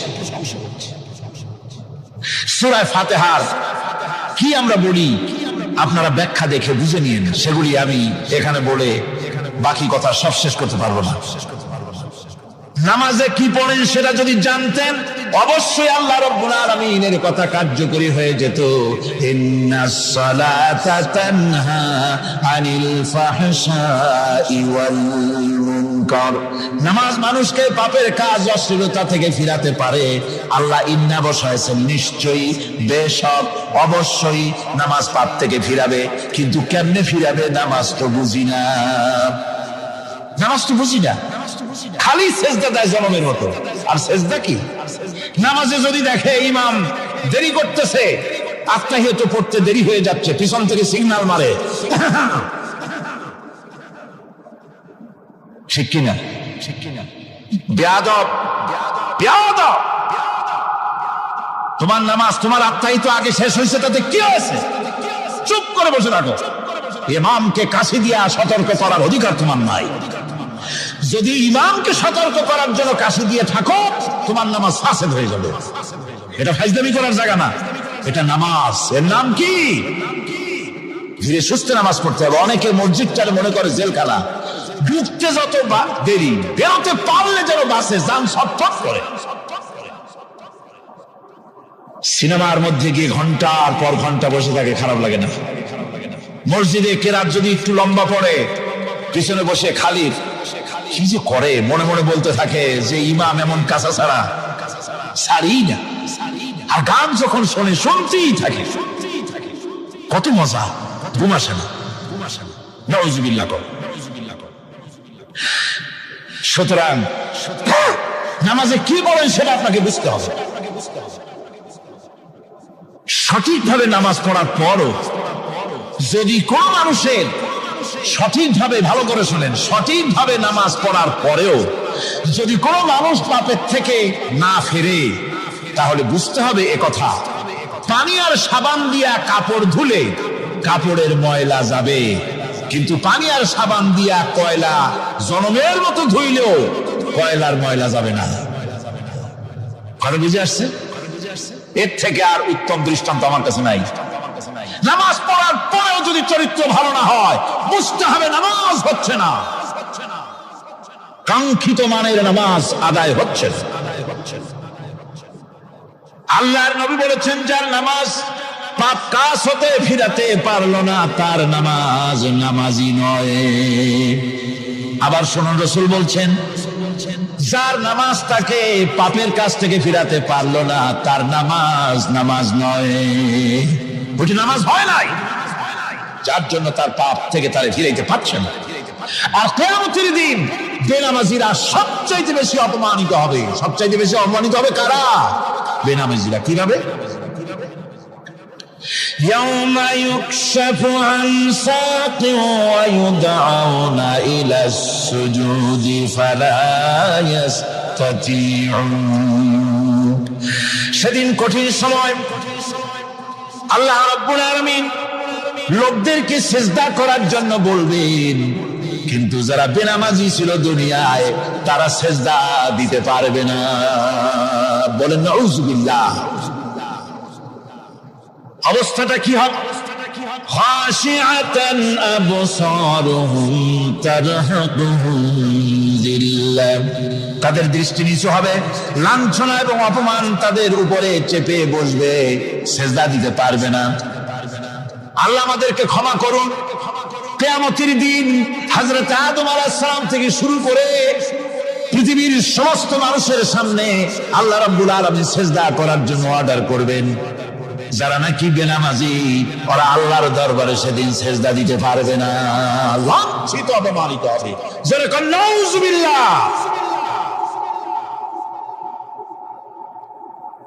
নামাজ, মুমিনের নামাজ একরকম, মুনাফিকের নামাজ হলো আর এক রকম। মুনাফিকরাও নামাজ পড়ে, পড়ে কিনা কোন? মুনাফিকেরাও নামাজ পড়ে। মুনাফিকরা যখন নামাজ পড়তে যায় আল্লাহ রাব্বুল আলামিন বলতেছেন ওয়াইদা কামু ইলাস সালাতি কামু কুসালা। মুনাফিকরা যখন নামাজ পড়তে দাঁড়ায়, নামাজে আসে ঠিক তারা, কিন্তু নামাজের জন্য দাঁড়ায় খুব শৈথিল্য ভাবে, শৈথিল্য ভাবে দাঁড়ায়, কাহিলি সুস্তি, এ জায়গা চুলকায়, পায়জামা ধরে টান দেয়, টুপিটা ঘুরে আয়, এদিক ওদিক তাকায়। মুনাফিকের নামাজ দেখলেই ঠিক পাওয়া যায় যে বেটা মুনাফিক। এইভাবে সে দাঁড়ায়। তার নামাজটা কি জন্য?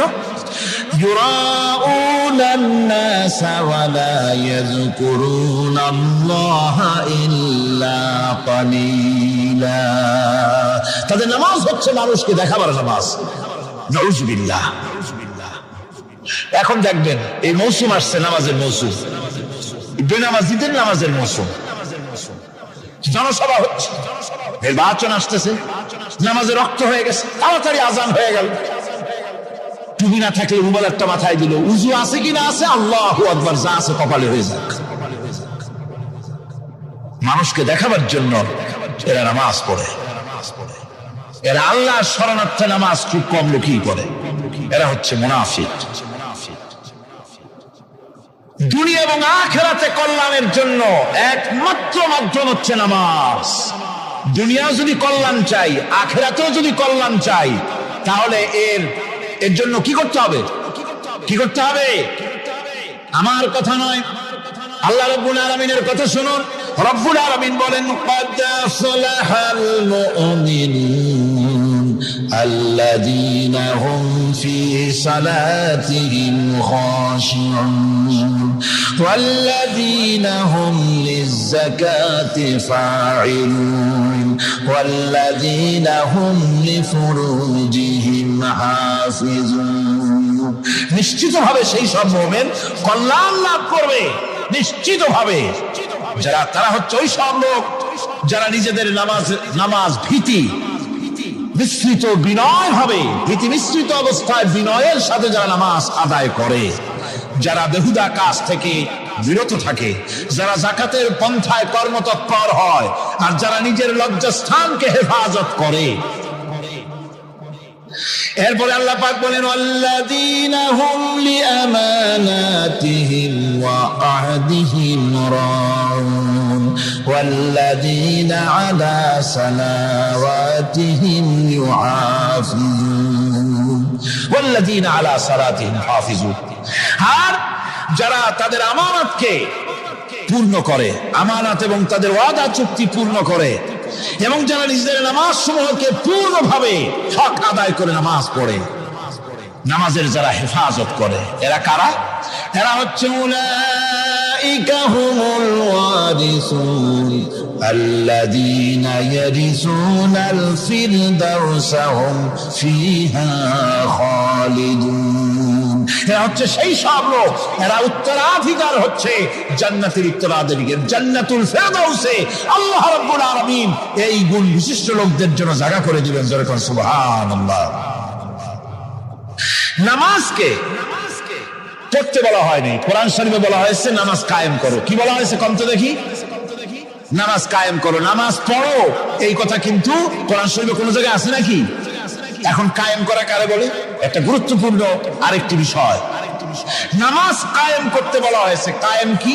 কায়েমটা হচ্ছে দৃষ্টান্ত স্বরূপ বলা যায় যে জিনিসটা সমাজে প্রতিষ্ঠিত আছে ওইটারে বলে কায়েম হওয়া, আর যেটা প্রতিষ্ঠিত নাই ওটা কায়েম নাই। কায়েম মানে হলো প্রতিষ্ঠিত থাকা। যেমন আমাদের দেশে, আমাদের সমাজে নারী পুরুষ শিশু বৃদ্ধ সকলেই কাপড় পরা, শাড়ি পরা, লুঙ্গি পরা, এই কাপড় পরাটা কায়েম আছে, প্রতিষ্ঠিত আছে না নাই? যার কারণে কাপড় পরা সমাজে কায়েম আছে বলে উলঙ্গ মানুষ সমাজে খুঁজে পাওয়া যায় না, পাগল ছাড়া। ঠিক কিনা? একটা বাচ্চাকেও যদি উলঙ্গ হতে বলেন এখানে 5 বছর 6 বছর একটা বাচ্চাকেও সে কিন্তু রাজি হবে না, ঠিক কিনা? যেহেতু কাপড় পরা সমাজে প্রতিষ্ঠিত আছে, সেহেতু উলঙ্গ মানুষ পাওয়া যায় না, কাপড় পরাটাই এখানে প্রতিষ্ঠিত। সুতরাং এখন অবস্থাটা এই হয়েছে, কাপড় পরা প্রতিষ্ঠিত আছে বলে কোন উলঙ্গ মানুষ এসে যদি এই মঞ্চে দাঁড়ায় আর বলে আমাকে একটু বক্তৃতা করতে দেন, আপনারা কি করবেন? মঞ্চে তো উঠতেই দিবেন না। উলঙ্গ মানুষ যদি কোনো চাকরি নিতে যায় ইন্টারভিউতে, তাকে লাইনে দাঁড়াইতে দেবে না। এমনকি উলঙ্গ হয়ে যদি বাড়িতে প্রবেশ করে তার বড় দূর দূর করে তাড়ায় দেবে, ঠিক কিনা? যেহেতু সমাজের ভিতরে কাপড় প্রতিষ্ঠিত আছে, সেই জন্য এই উলঙ্গ মানুষ পাওয়া যায় না। অনুরূপ ভাবে নামাজ যদি প্রতিষ্ঠিত হতো সমাজের ভিতরে, তাহলে বেনামাজি খুঁজে পাওয়া যেত না। চাকরি করতে গেলে সেখানে নামাজ মানদণ্ড হয়ে যেত, নামাজ পড়ে কিনা তা দেখে নেওয়া হতো। বেনামাজি লোক পাওয়াই যেত না যদি প্রতিষ্ঠিত থাকতো। প্রথম প্রশ্নই হতো তুমি নামাজ পড়ো কিনা। ইলেকশনে যদি একজন উলঙ্গ মানুষ এসে দাঁড়ায়, ভাইরা এবার আমার বোতল মার্কা বাক্স, উলঙ্গ মানুষ এসে ভোটে দাঁড়াইছে, আপনারা ভোট দিবেন? ওইটা কাপড় প্রতিষ্ঠিত আছে বলে, লুঙ্গি প্রতিষ্ঠিত সমাজে আছে বলে উলঙ্গ মানুষকে আপনি ভোট দিবেন না। নামাজ যদি প্রতিষ্ঠিত থাকতো সমাজে, বেনামাজি মানুষ যদি এসে মঞ্চে দাঁড়ায়া যতই বলতো আমি ক্ষমতায় গেলে এই করব সেই করব, নামাজ প্রতিষ্ঠিত থাকতে পরে বেনামাজিরে কেউ ভোট দিত না। নামাজ যদি প্রতিষ্ঠিত থাকতো তাহলে অফিসের অফিসার তো দূরের কথা, বেনামাজি অফিসের ঝাড়ুদারের চাকরিও তার কিসমতে যুক্ত না, যদি নামাজ প্রতিষ্ঠিত থাকতো। এর নাম হলো নামাজ কায়েম হওয়া। নামাজ কায়েম থাকলে এই অবস্থার সৃষ্টি হতো। এই জন্য আল্লাহ পাক বলেছেন নামাজকে কায়েম করতে হবে। নামাজ হবে সব ভালো কাজের মানদণ্ড। সমস্ত ভালো কাজের মানদণ্ড কি? নামাজ। নামাজ আমাদেরকে বড় রকমের শিক্ষা দেয়। কি শিক্ষা দেয়? নামাজ আমাদের শিখায় ঐক্য আর ভ্রাতৃত্ব। ভ্রাতৃত্বের আর ঐক্যের শিক্ষা দেয়। এক নেতার আনুগত্য করা শিখায়। জামাত যত বড় হোক, ইমাম হবে কয়জন? একজন ইমাম হবে। আর এই ইমাম মানে কি? নেতা। ইমাম মানে কি? নেতা নির্বাচন শিখায় নামাজে। নেতা নির্বাচন কে শিখায়? নামাজ শিখায়। বোঝেন খুব ভালো করে। কিভাবে? মনে করুন চট্টগ্রাম শাহী মসজিদে ইমাম প্রয়োজন। এখন সেই ইমাম নেওয়ার জন্য ইন্টারভিউ কল করা হলো, বিজ্ঞাপন দেওয়া হলো পত্রিকা। অনেক আলেম আসলেন। ইন্টারভিউ বোর্ডে যারা বসলেন তারা ইন্টারভিউটা কিভাবে নেবেন? যার মাথার চুল লম্বা বেশি তার ইমামতি দেওয়া হবে, যার লুঙ্গিটা পায়ের গিরার তলে তারে দেওয়া হবে, যার মোষটা মুখের মধ্যে গিয়া ঢুকছে, হাসি দিলে বোঝাই যায় না হাসে না কান্দে, তারে দিবে। দাড়িগুলা কামাইছে তারে দেবে। সিগারেট খায় বা অবশ্য চট্টগ্রাম আর সিলেটে সিগারেটের ফতোয়া ভিন্ন রকম। বরিশালে আমি যেখানে জন্মগ্রহণ করেছি, আমার এলাকায় কোন আলেম যদি সিগারেট খায়, মসজিদের ইমাম তো ভালো, মসজিদ ঝাড়ু দিতেও ঢুকতে দেবে না মসজিদে। এটা এই এলাকার এক রকমের কায়দা। আমি এটার ব্যাপারে কথা নাই বললাম। তো আপনারা খুঁজে দেখবেন সে সিনেমা দেখে নাকি, মিথ্যা কথা বলে নাকি, বড় পর্দায় থাকে নাকি। এগুলি মাইক্রোস্কোপ যন্ত্র দিয়ে ইমামের মাথা থেকে পা পর্যন্ত দেখবেন কিনা কন?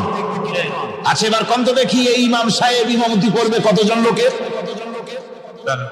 500, 1000। শাহী মসজিদে ধরেন 5000 লোক হইল। 5000 লোক, 5000 লোকের ইমাম নির্বাচনের সময় পা থেকে শুরু করে মাথা পর্যন্ত দেখেন, এমনকি বউ পর্যন্ত।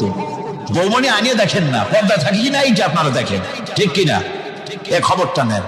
5000 লোকের একটা ইমাম বানাতে গিয়ে মাইক্রোস্কোপ যন্ত্র দিয়ে দেখেন মোষ কেমন, দাড়ি কেমন, চুল কেমন, পাও কেমন, হাত কেমন, হাতে নখ লম্বা কিনা, দাঁতে ছাতা কিনা, বউ পর্দায় থাকে কিনা, মিথ্যা কথা কয় কিনা, এত দেখেন।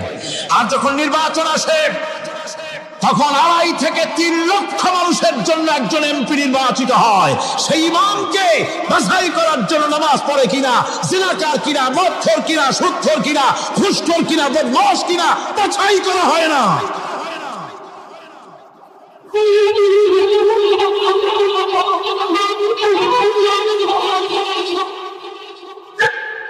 নামাজ আমাদেরকে এটা শিখায় ইমাম কেমনে বানাইতে হবে। কোন সুবহানাল্লাহ।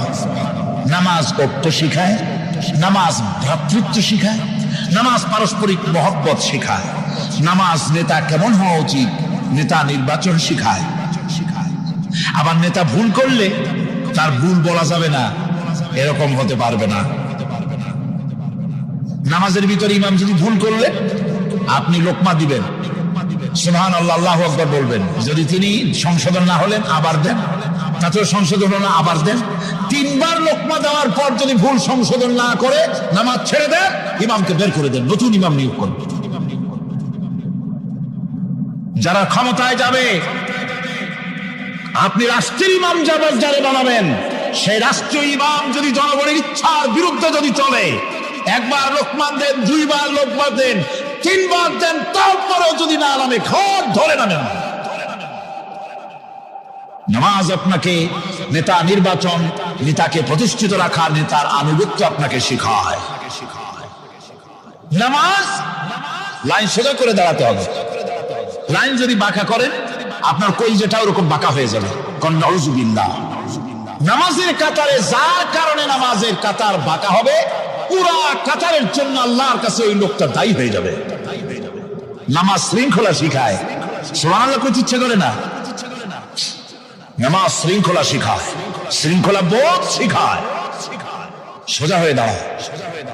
তারপরে ঐক্য এবং মহব্বত শিখায়। নামাজের ভিতরে যখন দাঁড়ায় গেলেন,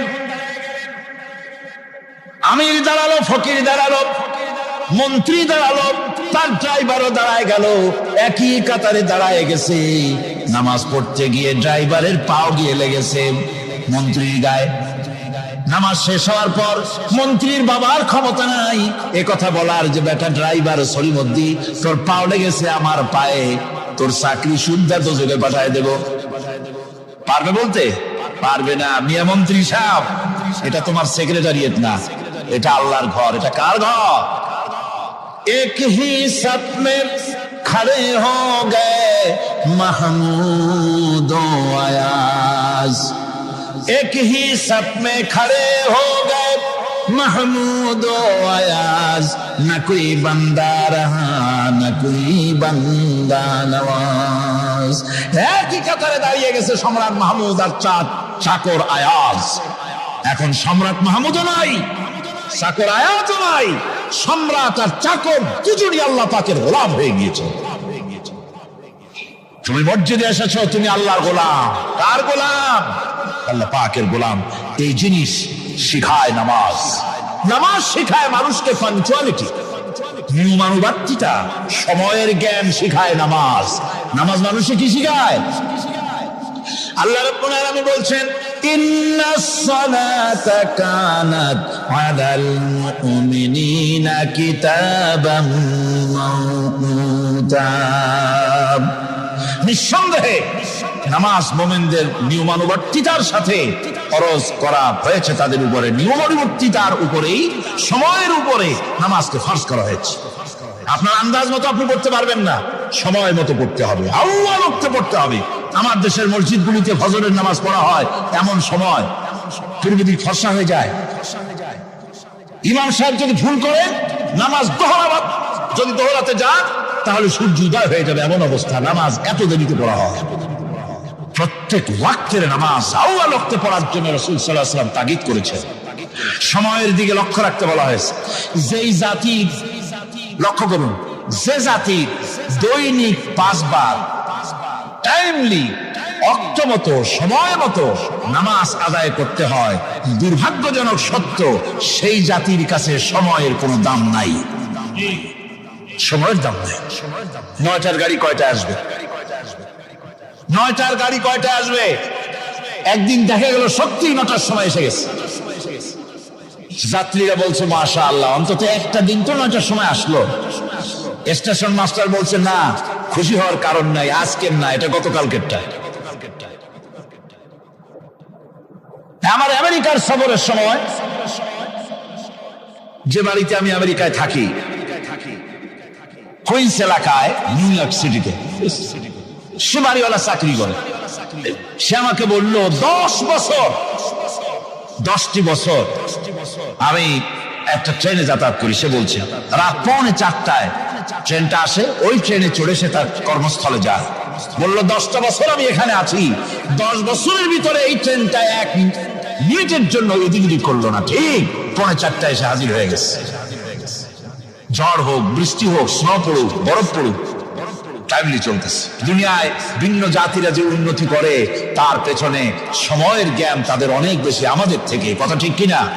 আমাদের সময় জ্ঞান নাই, সময়ের কোনো মূল্য আমরা দেই না। 2টার সময় মিটিং হবে, মন্ত্রী সাহেব আসেন 5টার সময়, ঠিক কিনা? বক্তৃতার জন্য সময় দেওয়া হয়েছে 20 মিনিট, নাহমাদু ওয়া নুসাল্লি আলা কইয়া সুর দিয়া 35 মিনিট গেছে নাহমাদু কইতে কইতে। সময় 20 মিনিট, তার মনে নেই। এই যে সময়ের জ্ঞান নাই, এটা ব্যর্থতা। নামাজ মানুষকে সময়ের জ্ঞান শিখায়, কোন আলহামদুলিল্লাহ। এই সময়ের জ্ঞান আমাদেরকে শিখতে হবে।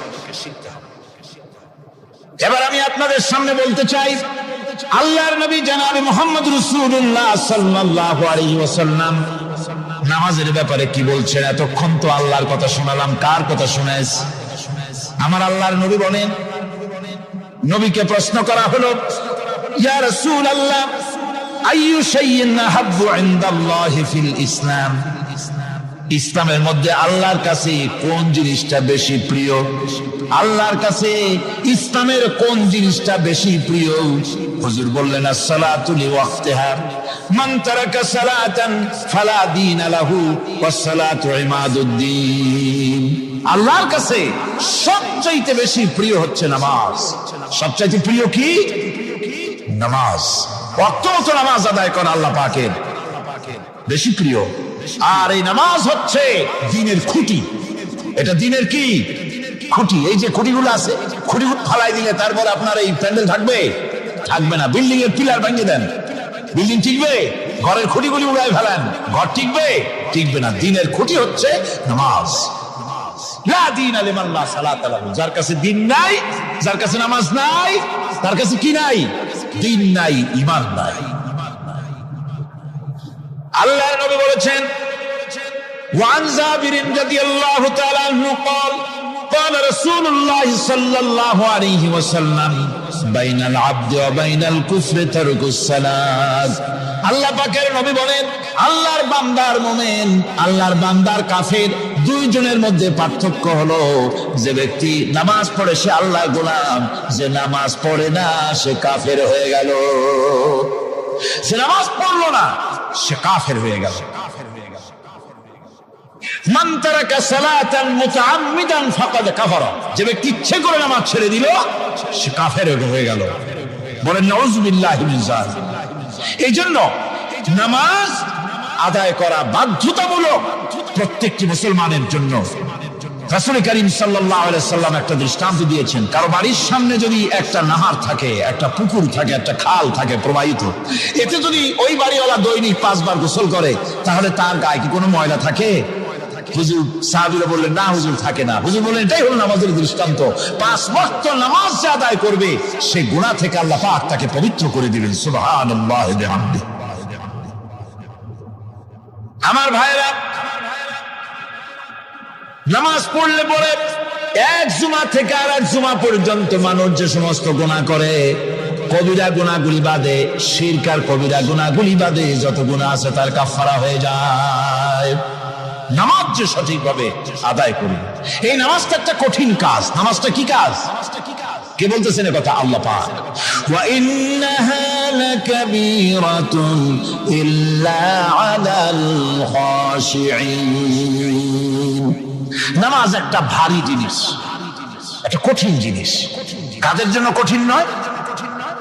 যারা নাকি আল্লাহ পাককে ভয় করে, الذين يظنون أنهم ملاقو ربهم وأنهم إليه راجعون যারা নাকি একথা মনের ভিতরে ধারণা করে যে আল্লাহ রাব্বুল আলামিনের দরবারে আমার হাজির হওয়া লাগবে, মোলাকাত করা লাগবে, এই চিন্তা যারা করে তাদের জন্য নামাজ মোটেই কষ্টকর নয়, নামাজ মোটেই তাদের জন্য অসহনীয় নয়, বোঝা নয়, ভার নয়। তারা নামাজ আদায় ঠিকই করবে। এই জন্যে বিবি বাল বাচ্চা সকলকে নামাজের জন্য তাগিদ করতে হবে। যত ভাই এখানে এসেছেন নিজেরা পড়বেন, বিবি বাল বাচ্চাকে তাকিদ করবেন। আল্লাহ পাক বলছেন ওয়ানজির আশীরাতাকাল আকরাবিন, তোমার নিকটবর্তী যারা আছে তাদেরকে তুমি আল্লাহর ভয় দেখাও, নামাজের জন্য তাদেরকে বলো, আল্লাহর ভয় তাদের অন্তঃকরণের মধ্যে সৃষ্টি করে দাও। আর এই নামাজ পড়তে হবে জামাতের সাথে। নামাজ পড়তে হবে কিসের সাথে? জামাতের সাথে। রাসূল করিম সাল্লাল্লাহু আলাইহি ওয়াসাল্লাম বলছেন, হুজুরের কাছে, আল্লাহর নবীর কাছে হযরত আবু হুরায়রা রাদিয়াল্লাহু তাআলা আনহু হাদিসটি বর্ণনা করেছেন। হুজুরের কাছে একজন অন্ধ লোক এলো। সেই অন্ধ লোক এসে বললেন, হুজুর আমি তো চোখে দেখি না, জামাতের যে গুরুত্বের কথা আপনি বললেন, আমাকে কি রুখসত দেওয়া যায় নাকি? আমি অনেক সময় সাথী সঙ্গী পাই না, আমাকে কি রুখসত দেওয়া যায় নাকি? হুজুর বললেন, হ্যাঁ তোমাকে রুখসত দেওয়া গেল।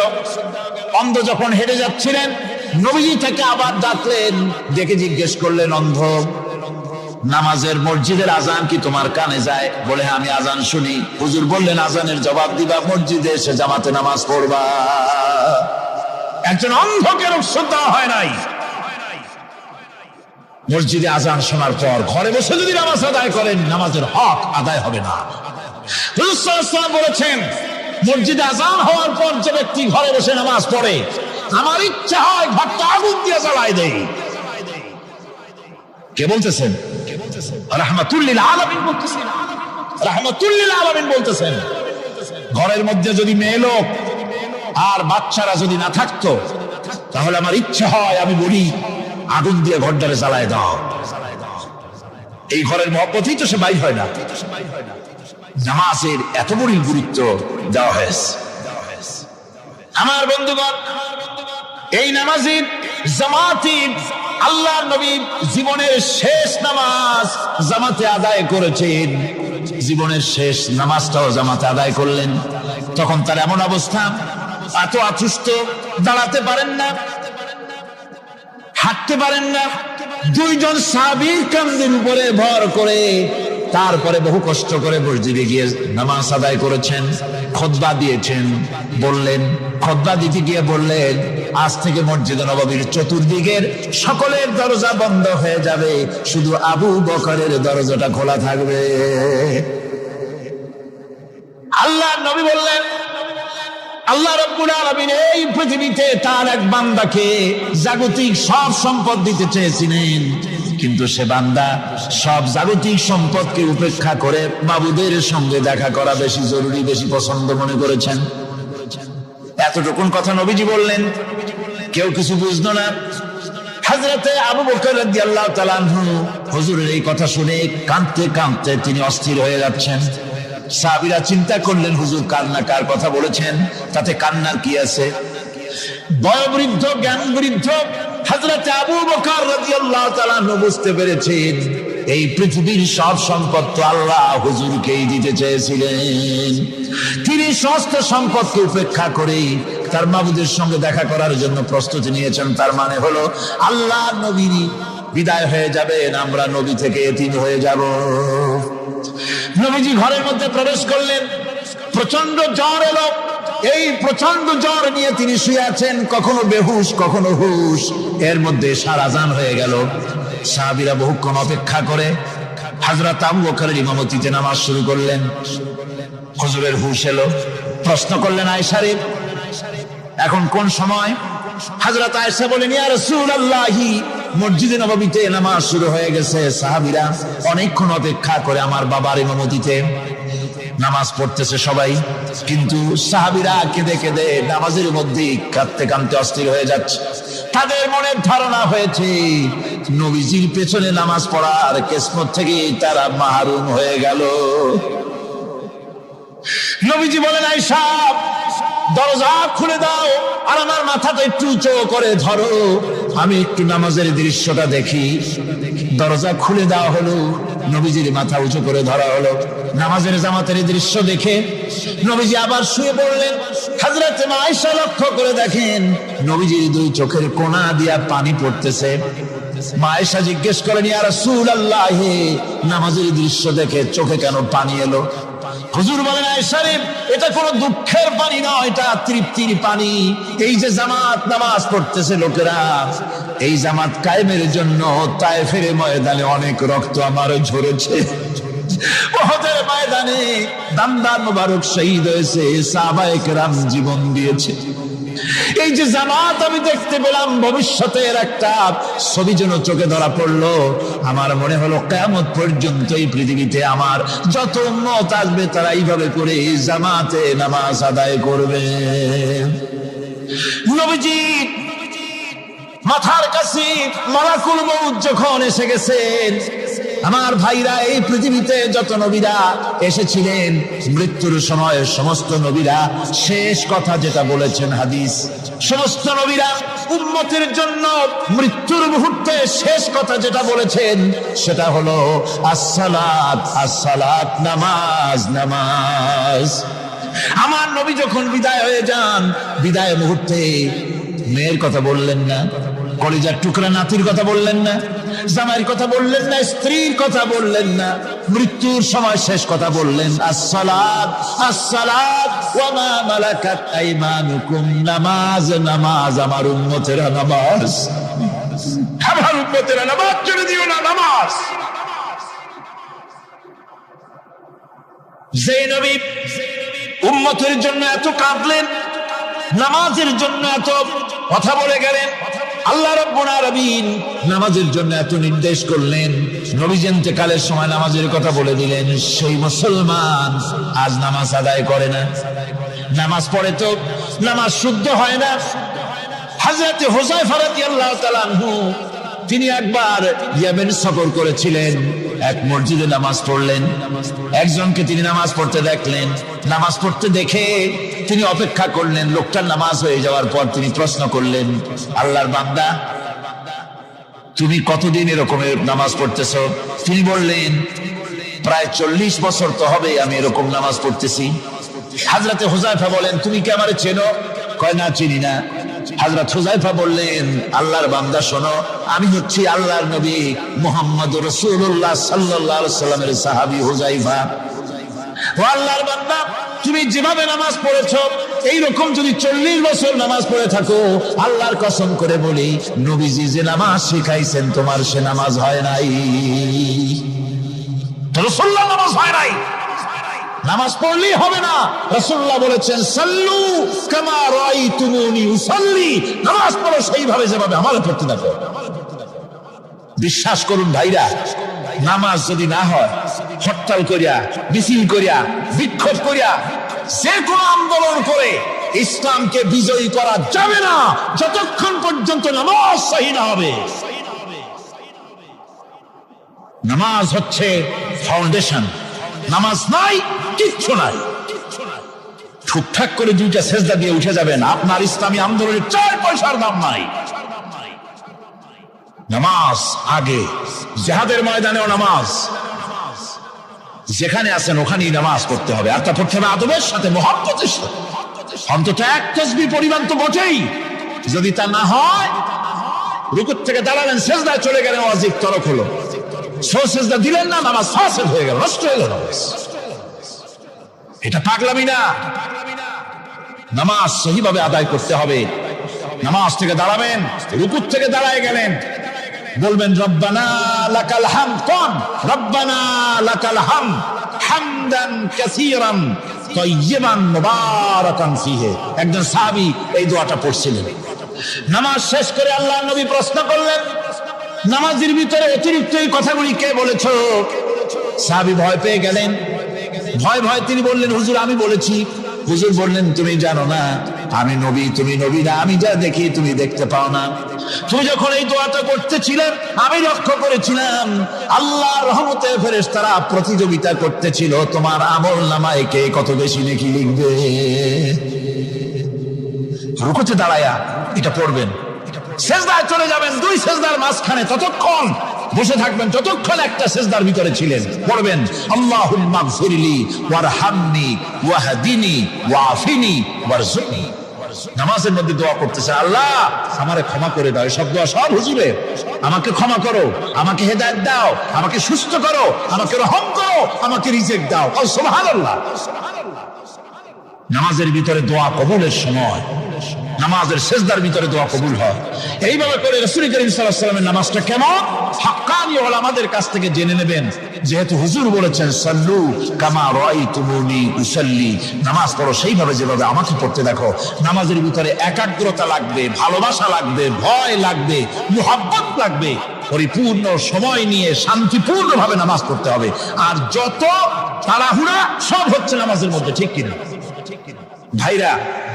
রাসূল করিম সাল্লাল্লাহু আলাইহি ওয়াসাল্লামের যে নামাজ, হুজুর যেভাবে নামাজ পড়েছেন হাদিসে যা পাওয়া যায়, হাদিসে বুখারীতে সব আছে, দেখে নেবেন, সেইভাবে নামাজটা আদায় করে নেবেন। কিয়ামতের দিন আল্লাহ রাব্বুল আলামিন সর্বপ্রথম বান্দাকে প্রশ্ন করবেন কি? বুখারী শরীফে এসেছে, আন আবি হুরায়রা রাদিয়াল্লাহু তাআলা قال سمعت رسول الله صلى الله عليه وسلم يقول إنما يحاسب به العبد يوم القيامة من عمله صلاته। বুখারী শরীফের হাদিস, আল্লাহ রাব্বুল আলামিনের নবী বলেন, হযরত আবু হুরায়রা হাদিসখানা বর্ণনা করেছেন, তিনি বলেন যে আমি রাসূলের মুখে শুনেছি কিয়ামতের দিন আল্লাহ রাব্বুল আলামিন সর্বপ্রথম তার বান্দার কাছে প্রশ্ন করবেন, বান্দা নামাজ আদায় করেছিলি কিনা?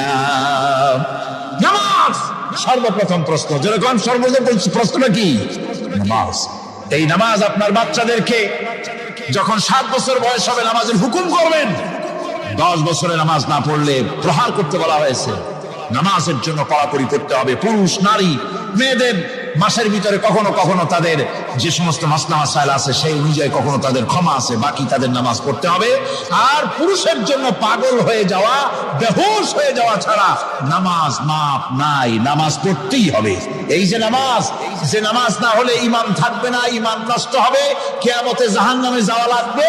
এসব কথা শোনার পর আজকের তাফসীরুল কোরআন মাহফিলে আমরা কি ওয়াদা করতে পারি যে আমরা মালাকুল মউত যতক্ষণ পর্যন্ত আমাদের মাথার কাছে না আসবে নামাজ ছেড়ে দেব না? এই ওয়াদা কি করতে পারি? 2 হাত উঁচু করুন, বলেন ইয়া আল্লাহ, আমি তোমার নামে শপথ করছি, যতদিন মালাকুল মউত আমার মাথার কাছে না আসতেছে ততদিন পর্যন্ত ফরজ নামাজ, ফরজ রোজা ছেড়ে দেব না। ইয়া আল্লাহ, মৃত্যু পর্যন্ত আমার এই ওয়াদা পালনের তৌফিক আমাকে দান করো, আমিন। আল্লাহ পাক আমাদের এই ওয়াদা মঞ্জুর করুন, জোরে কোন আমিন। আলোচনা শেষ পর্যায়ে, এখন আমরা মুনাজাতের দিকে যাব। দাঁড়ানো ভাইয়েরা সবাই বসেন, মুনাজাতে শরীক হন। আল্লাহ রাব্বুল আলামিন নামাজের জন্য আমাদেরকে দোয়া শিখায় দিয়েছেন, কোন সুবহানাল্লাহ। কে শিখাইছেন দোয়া? আল্লাহ পাক দোয়া শিখালেন, রব্বি জাআলনি মুকিমাস সালাতি ওয়া মিন যুররিয়াতি রব্বানা ওয়া তাকাব্বাল দুআ। আয় আল্লাহ, আমারে আমার বিবি বাল বাচ্চারে নামাজের উপরে প্রতিষ্ঠিত করো। আল্লাহ তুমি দয়া করে দোয়া কবুল করো, জোরে কোন আমিন। আল্লাহ রাব্বুল আলামিনের বাণী, ফাইন্না মাআল উসরি ইউসরান, ইন্না মাআল উসরি ইউসরা। আল্লাহ পাক বলেন, জেনে রাখো, দুঃখ এবং কষ্টের সাথে রয়েছে সুযোগ আর সুবিধা, আর অসচ্ছলতার সাথে রয়েছে উদার সচ্ছলতা। জোরে কোন সুবহানাল্লাহ। কাজে ভয় পাওয়ার কারণ নাই, হতাশ হওয়ার কারণ নাই। মন আশায় বুক বেঁধে রাখো। গুনাহ করেছ, হতাশ হয় না। যুবকদের গুনাহ করা স্বাভাবিক। ইউনিভার্সিটির ছাত্র, কলেজের ছাত্র, প্রফেসর, শিক্ষক, অফিসার ঘুষ খেয়েছেন, জিনা করা হয়েছে, মদ খাওয়া হয়েছে, মিথ্যা কথা বলা হয়েছে। যাই কিছু করেন না কেন ভয় পাওয়ার কারণ নাই, নিরাশ হওয়ার কোনো দরকার নাই। আল্লাহ পাক ডেকে বলেছেন, কুল ইয়া ইবাদিয়াল্লাযীনা সারাফু আলা আনফুসিহিম লা তাকনাতু মির রাহমাতিল্লাহ। আরে আমার আল্লাহর মতো এত ভালো আর কেউ আছে? এত দরদ আর কারো আছে? আমার আল্লাহ বলেন, ও নবী আপনি শুনায় দেন, হে আল্লাহর বান্দারা, তোমরা যারা নিজেদের উপরে বাড়াবাড়ি করেছো, নিজেদের উপরে জুলুম করেছো, অত্যাচার করেছো, আমি আল্লাহর রহমত থেকে নিরাশ হয়ে যেও না। মানুষ যদি অপরাধ করে, বাপের সাথে অপরাধ করেছে, মায়ের সাথে অপরাধ করেছে, মা বাবা সন্তানের চাইতে এত বড় কল্যাণকামী তো আর কেউ নাই। কিন্তু মা বাবা কোনোদিন বলে না, আয় আমার ছেলে তোরে মাফ করে দেই, এরকম বলে নাকি? মন চায় ছেলে যদি মাফ চাইতো, খুশি হয়ে মাফ করে দিতাম, কিন্তু কেন যে আসে না, ডাকে না যে আয় মাফ করে দেই। মা বাবা আপনাকে এত ভালোবাসে, সেই মা বাপও আপনাকে বলে না যে আয় মাফ করে দেই।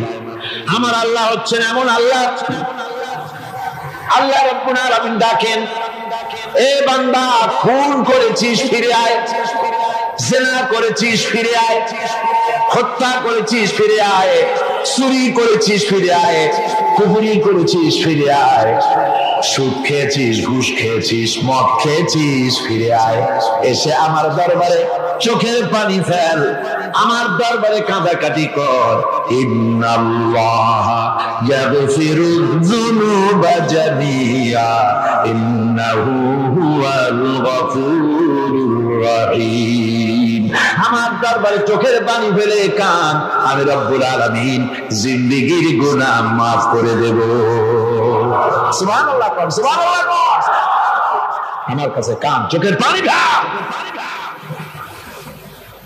আল্লাহ রাব্বুল আলামিনের কাছে বান্দার দুইটা ফোঁটা বেশি প্রিয়।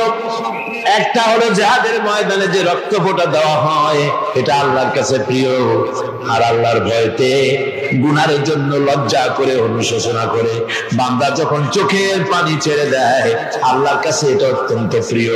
নবীজি বলেছেন, বান্দা যখন গুনাহ ভয়তে, আল্লাহর ভয়তে, জাহান্নামের ভয়তে অনুশোচনা করে যখন চোখ দিয়ে পানি ছেড়ে দেয়, ওই চোখের পানি নাকের অর্ধেক আসতে না আসতে আল্লাহ রাব্বুল আলামিন বান্দারে মাফ করে দেয়। আল্লাহ বরদাস্ত করতে পারেন না যে বান্দা কান্দে। আমার ভাইরা, আল্লাহ রহমত এই পৃথিবীতে, আল্লাহ রহমত 100 ভাগ করা হয়েছে। আল্লাহ রহমতের কত ভাগ?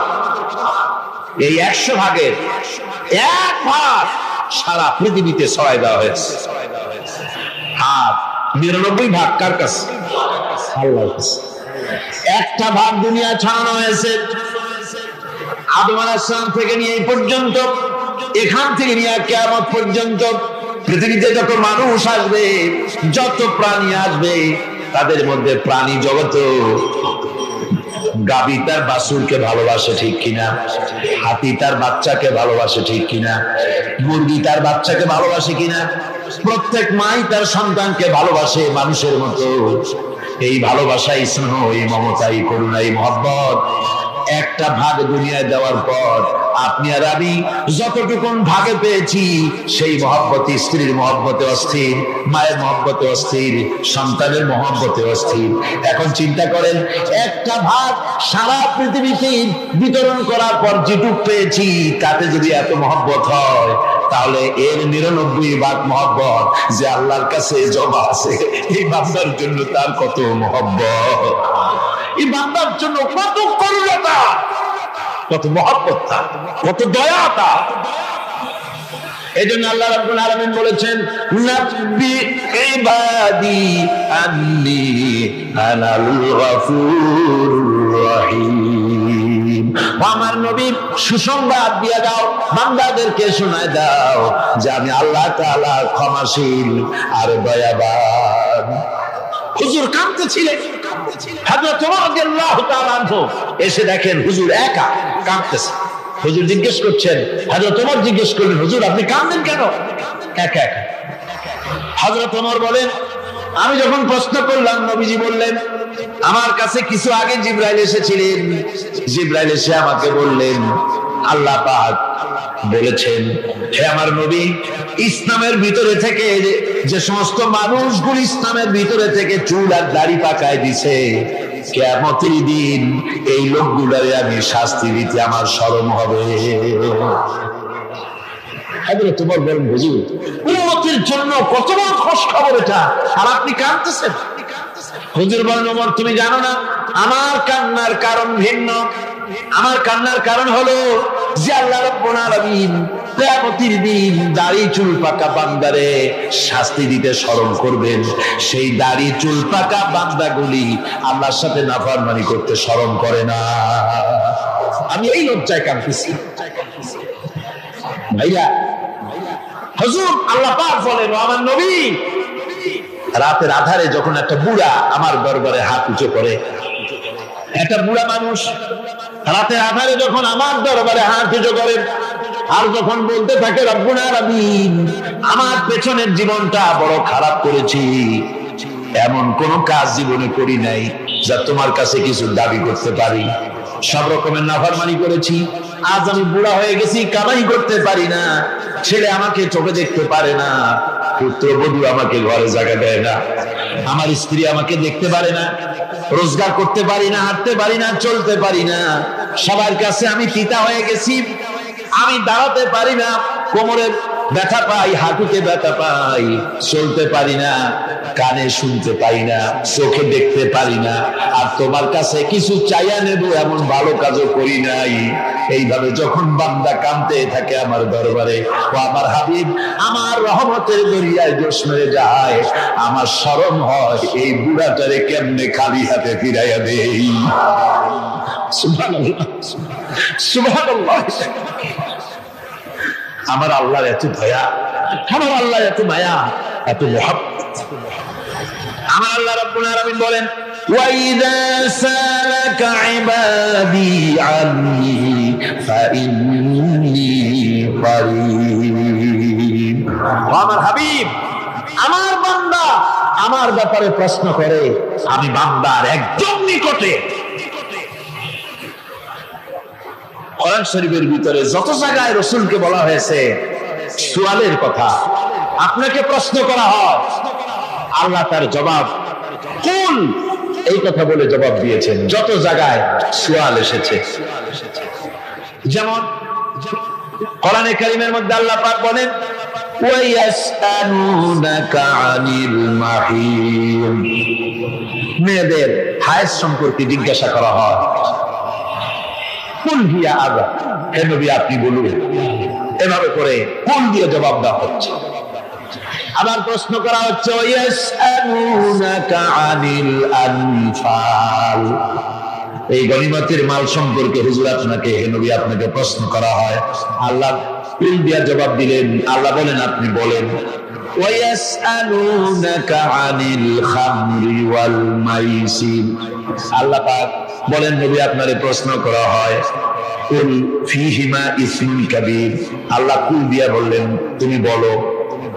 আবার বলা হলো, ওয়ায়াসআলুনাকা আনিল আহিল্লা কুল হিয়া মাওয়াকিতু লিন্নাস, নবী আপনাকে প্রশ্ন করা হয় চাঁদের ক্রমবর্ধমান এবং ক্রমহ্রাস, এই যে বাড়ে আর কমে, পূর্ণিমা হয় অমাবস্যা হয়, কেন হয় আপনি বলুন। কুল, আপনি বলেন এটা আমি অর্থ এবং সময়, বছর আর দিন গণনা করার জন্য পৃথিবীবাসীদের জন্য বিনা পয়সায় একটা ক্যালেন্ডার বানাইয়া আকাশে ঝুলাই রেখেছি।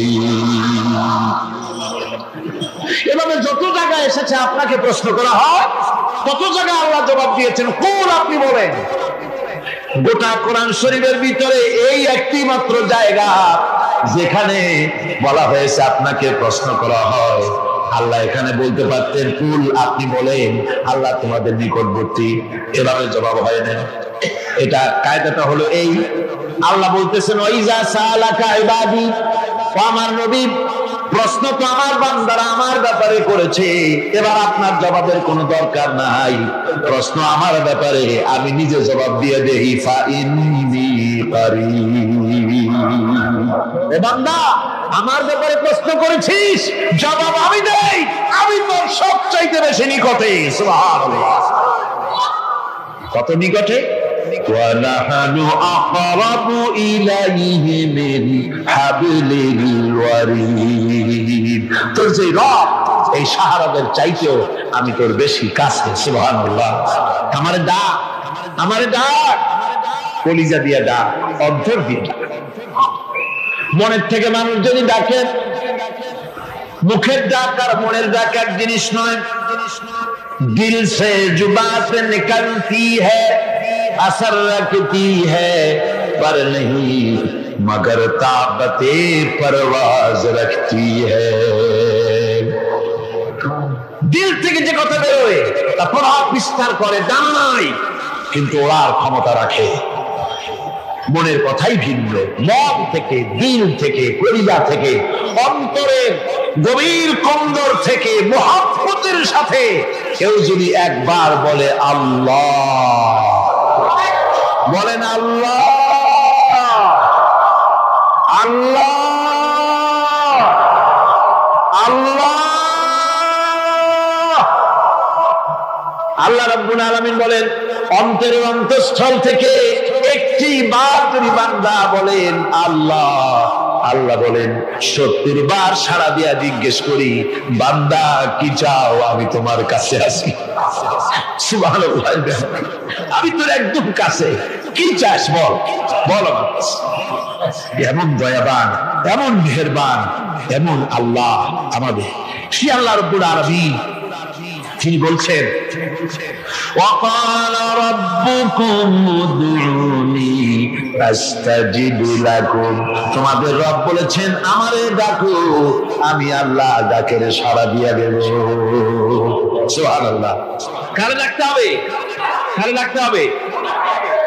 এই বিশাল জনসমুদ্র একটুকু চিল্লা কোন কারে ডাকতে হবে? কোন পীর সাহেবকে নয়, আল্লাহর কসম কোন খাজা বাবাকে নয়। ডাকতে হবে কারে? চিল্লা এখন কারে? ওয়াকালা রাব্বুকুম উদউনি। তোমার রব তোমাকে বলতেছে আমারে ডাকো, আস্তাজিব লাকুম, আমারে ডাকবে আমি সাড়া দিয়ে দেব। সুবহানাল্লাহ। আল্লাহকে ডাকেন। কি চাই আপনার বলেন, কি চাই? আল্লাহর কাছে চান, আল্লাহ দিয়ে দিবেন। দেওয়ার জায়গা আল্লাহর কাছে চাইবেন, আল্লাহ দিবেন। দেওয়ার জায়গা, চাওয়ার জায়গা হলো সেজদায় পড়ে যাবেন। আমার ভাইয়েরা, জায়গাটা চিনাই দিলাম। মাজারে যাওয়া লাগবে না, কবরে যাওয়া লাগবে না। 2 রাকাত নামাজ পড়ে সেজদায় পড়ে গিয়া যত বিপদ আছে, মুসিবত আছে, সেজদার মধ্যে চোখের পানি ছেড়ে দেন আর কেন্দে কেন্দে জীবনের কথা বলেন। আল্লাহ রাব্বুল আলামিন আপনার আওয়াজ শুনবেন আর দোয়া কবুল করে নেবেন। কাঁদতে হবে আল্লাহর কাছে। কার কাছে? আল্লাহ। সুম্মা ইস্তাগফিরুল্লাহ। আর এরপরে সে যদি আমি আল্লাহর কাছে ক্ষমা চাই, ইয়াজিদিল্লাহ গফুরুর রহিমা, সে আমি আল্লাহকে গফুর এবং রহিম হিসেবে পাবে। সুবহানাল্লাহ। আল্লাহকে গফুর এবং রহিম হিসেবে পাওয়া যাবে। সব আল্লাহকে বলতে হবে, গুনাহ মাফ চাইতে হবে। এই জন্য হুজুর সাল্লাল্লাহু আলাইহি ওয়াসাল্লাম দৈনিক 100 বার তওবা করতেন। কোন হাদিসে আছে 70 বার, কোন হাদিসে আছে 100 বার তওবা করতেন। নামাজের পরে তো প্রত্যেক নামাজই পড়তেন হুজুর, সালাম ফিরাতেন আর সাথে সাথে বলতেন আল্লাহু আকবার, আস্তাগফিরুল্লাহ, আস্তাগফিরুল্লাহ, আস্তাগফিরুল্লাহ। মনে থাকবে আপনাদের? মনে থাকবে? সালাম ফিরাইয়া কি বলবেন? না, সালাম ফিরাবার সাথে সাথে বলবেন আল্লাহু আকবার, তারপরে পড়বেন আস্তাগফিরুল্লাহ, আস্তাগফিরুল্লাহ, আস্তাগফিরুল্লাহ। তওবা করবেন, আল্লাহর কাছে সবসময় গুনাহ মাফ চাইতে থাকবেন, বিনীত থাকবেন। আল্লাহকে পাওয়া যাবে, তাকে রহিম হিসেবে পাওয়া যাবে। সুতরাং ঈমান বিল্লাহ, আল্লাহর প্রতি ঈমান আনলে পরে 4 নম্বরে যে উপকারটা হবে সেটা হলো হতাশায় ভুগবে না, নিরাশায় ভুগবে না, আশায় বুক বেঁধে উঠবে, ঈমান মজবুত হবে, আল্লাহর কাছে মানুষ বিনয়ী হয়ে যাবে। এবার 5 নম্বরের উপকার আমি বলছিলাম, ঈমান বিল্লাহ, আল্লাহর প্রতি ঈমান আনলে পরে অসংখ্য উপকার হয়। অসংখ্য বৈশিষ্ট্য আছে। এর 6টা উপকারের কথা আমি বলবো। কয়টা? অসংখ্য উপকারের ভিতরে প্রধান 6টি উপকারের কথা বলবো। এর বললাম কয়টা? 4টে বলছি। এবার বলো পঞ্চম উপকারের কথা। আল্লাহর প্রতি আপনি পূর্ব পশ্চিমে কতবার মুখ ঘোরালেন, এটাই কিন্তু আপনার আসল সৎ কাজ নয়। আসল সৎ কাজ হলো আল্লাহর প্রতি ঈমান আনা। এই ঈমানের ব্যাপারে 3টা দিন আমরা পার করে দিলাম, এখনো কথা শেষ হয় নাই। আল্লাহর প্রতি ঈমান আনলে পরে যে উপকারটা হবে 5ম নম্বরে, সেটা হলো কঠোর এবং কঠিন বিপদের ভিতরে বান্দার ভিতরে অবিচলতা এবং ধৈর্যের সৃষ্টি হয়ে যাবে। আলহামদুলিল্লাহ। কঠিন বিপদ মুসিবত আসতে পরে সে অবিচল থাকবে। সারা দুনিয়ার বিপদ আপদ, শত্রুতা, দুঃখ, কষ্ট, মুসিবত, জুলুম, নির্যাতন সবকিছু পাহাড়ের মতো উঁচু হয়ে তাকে ঘিরে ফেলবে, কিন্তু তাকে এক চুলও নাড়াতে পারবে না। আলহামদুলিল্লাহ। সারা পৃথিবী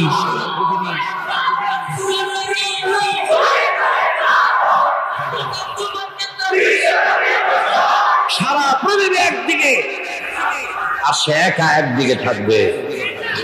বিরোধিতা তো হবেই, বিপদ তো আসবে। কবি বলতেছেন সাথে জাকা রহা হ্যায় अज़ल से ता इमरोज साथे जाका रहा है अज़ल से ता इमरोज चरागे मुस्तफावी से शरारे गुलाबीस। সে আরমান কাল থেকে শুরু করে মুস্তাফা সাল্লাল্লাহু আলাইহি ওয়াসাল্লামের দীপ শিখার সাথে আবু জাহেল আবু লাহাবের অগ্নিস্ফুলিঙ্গের টক্কর লেগেই আছে। রাসূলুল্লাহ আল্লাহর দেওয়া এই বিধান, এই দ্বীনের বাতিটা টিম টিম করে জ্বলেছে। আর গোরকি টর্নেডো হাজার হাজার মাইল বেগে হেরিকেন এসেছে, গোরকি এসেছে, টর্নেডো এসেছে, টাইফুন এসেছে, কিন্তু এই আলো নিভাইতে পারে নাই। সুবহানাল্লাহ। এই আলো নিভাতে পারে নাই। এই সত্যিটা চিরকালে নিভাতে পারবে না। কারণ হচ্ছে আল্লাহ রাব্বুল আলামিন বলেছেন ইউরিদুনা লিইউতফিউ নূরাল্লাহি বিআফওয়াহিহিম ওয়াল্লাহু মুতিম্মু নূরিহি ওয়ালাউ কারিহাল কাফিরুন। ওরা চায় মুখের ফু দিয়ে আমার আলোকে নিভিয়ে দেবে, কিন্তু আমি আমার আলোকে পূর্ণতা দান করব। তাতে কাফের বেঈমানদের কলিজায় যত জ্বালা যন্ত্রণা হোক, আমার দ্বীন কেউ মিটাই দিতে পারবে না। সুবহানাল্লাহ। সুতরাং বিপদে অবিচলতা আসবে, সে অটল হবে, মজবুত হবে। কোরআনে কারীম বলতেছে ওয়া কাযালিকা জাআলনা লিকুল্লি নাবিয়্যিন আদুওয়াম মিনাল মুজরিমিন। এই পৃথিবীতে এমনি করে আমি সকল নবীদের শত্রু বানিয়েছি, সব পাপিষ্ঠ অপরাধীদেরকে। নবীদের সাথে বিরোধিতা করেছে কারা? পাপিষ্ঠরা, অপরাধীরা। আজও খুঁজে দেখেন, আজও ইসলামী আন্দোলনের বিরোধিতা যারা করে সবগুলি কি পাপিষ্ঠ? সত্য কি রাখ? ইসলামী আন্দোলনের বিরোধিতা যারা করে হিসাব করে, চোখ দিয়ে তাকায় দেখেন, খুঁজে দেখেন তাদের নামগুলি। মদখোর, জেনাকার, বদমাশ, চোর, হাইজাকার, বেনামাজি, লুটেরা, মিথ্যাবাদী, সবচাইতে সমাজের নিকৃষ্ট লোকগুলি ইসলামের বিরুদ্ধে।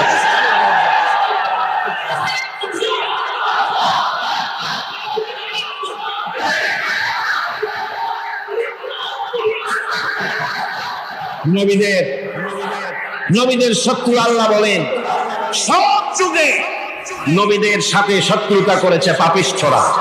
আল্লাহর কথা। কার কথা? সকল যুগে নবীদের সাথে শত্রুতা করেছে পাপিষ্ঠরা, নিকৃষ্ট ধরনের অপরাধীরা। সুতরাং নবী রাসূলদের অবস্থা যখন এই, তখন দ্বীনের দাওয়াত যারাই দেবে তাদের কিসমত এরকম হবেই। এই বাবার মোকাবেলা তাদেরও করতে হবে।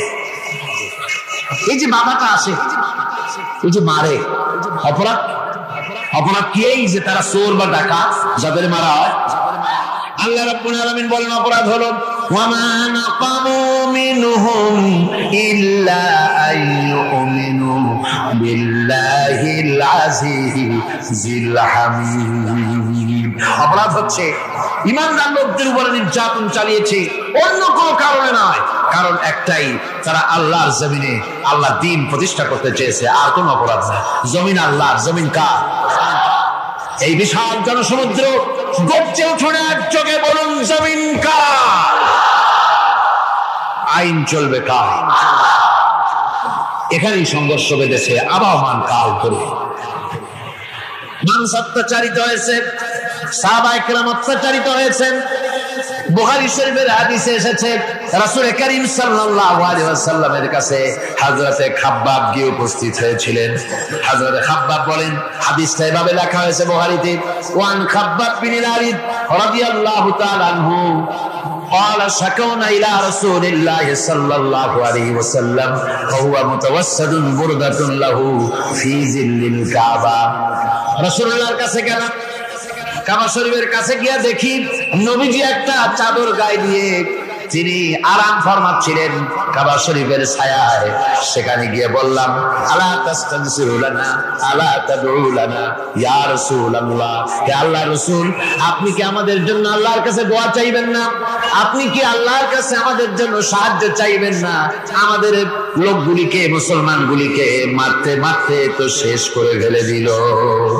তারা আমাদের সুমাইয়াকে মারলো, আমাদের খাব্বাবকে উটের সাথে পায়ের দড়ি লাগায় টানলো, আমাদের খোবায়েবকে তারা আগুনের উপরে চিৎ করে শোয়ায় রাখলো, না খায় রাখতেছে, মারতেছে, কষ্টে তো শেষ হয়ে গেলাম।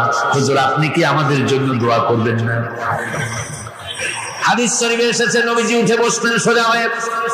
নবীজি বলেন, ও আমার সাহাবী, ও খাব্বাব, শোনো, তোমাদের আগে এই পৃথিবীতে যারা দ্বীনের দাওয়াত দিতে এসেছিলেন তাদেরকে সমকালীন রাষ্ট্র শক্তি, সমাজ শক্তি তাদেরকে ধরতো। ফায়ুখাজুর রাজুলু, তাদেরকে তারা ধরতো। ফায়ুফারু লাহু ফিল আরদ, আর তার জন্য জমিনের ভিতরে কবর বানাইতো। ওই কবর ফায়ুজালু ফিহা, ওই কবরের ভিতরে তাকে কোমর পর্যন্ত গেড়ে দিত। সুম্মা ইউতা বিল মানশার, এরপরে করাত আনতো।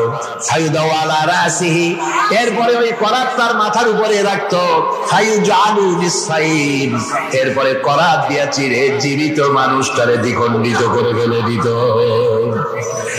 মা ইয়াসুদ্দুহু যালিকা আন দীনিহি, ও আমার খাব্বাব, এত কষ্ট দেওয়ার পরেও সেই যুগের কোন মুসলমানকে, দ্বীনের দায়ীদেরকে আল্লাহ দ্বীন থেকে এক চুলো তারা সরাই দিতে পারে নাই, এক চুলো সরাতে পারে নাই। ওয়াল্লাহি, ও খাব্বাব, আমি আমার আল্লাহর নামে কসম করে বলছি, লা ইতাম্মান্নাল্লাহু হাযাল আমরা হাত্তা ইয়াসিরা আর-রাকিবু মিন সানা ইলা হাযরামাউত। আমি কসম করে বলি, আল্লাহ রাব্বুল আলামিনের এই সানা থেকে হাজারামাত পর্যন্ত লোকেরা যাতায়াত করবে, সুন্দরী রমণীরা গমন করবে, সদাগরেরা যাতায়াত করবে, টাকা নিয়া পয়সা নিয়া যাতায়াত করবে। তাদের মনের মধ্যে লুটের ভয়, টাকার ভয়, চুরির ভয়, ডাকাতির ভয়, জেনার ভয়, হত্যার ভয়, ধর্ষণের ভয়, কোন ভয় থাকবে না। লা ইয়াখাফু ইল্লাল্লাহ, আল্লাহ ছাড়া কোন ভয় থাকবে না। এমন একটা সমাজ, এমন একটা সময় আসবে, ওয়ালাকিন্নাকুম তাস্তাজিলুন, অথচ খুব তাড়াহুড়ো তোমরা করতেছো। তাড়াহুড়ো করো না, সময় আসবে ইনশাআল্লাহ। আমার ভাইরা, আমার বন্ধুগণ, কঠিন বিপদে অবিচলতা এবং ধৈর্য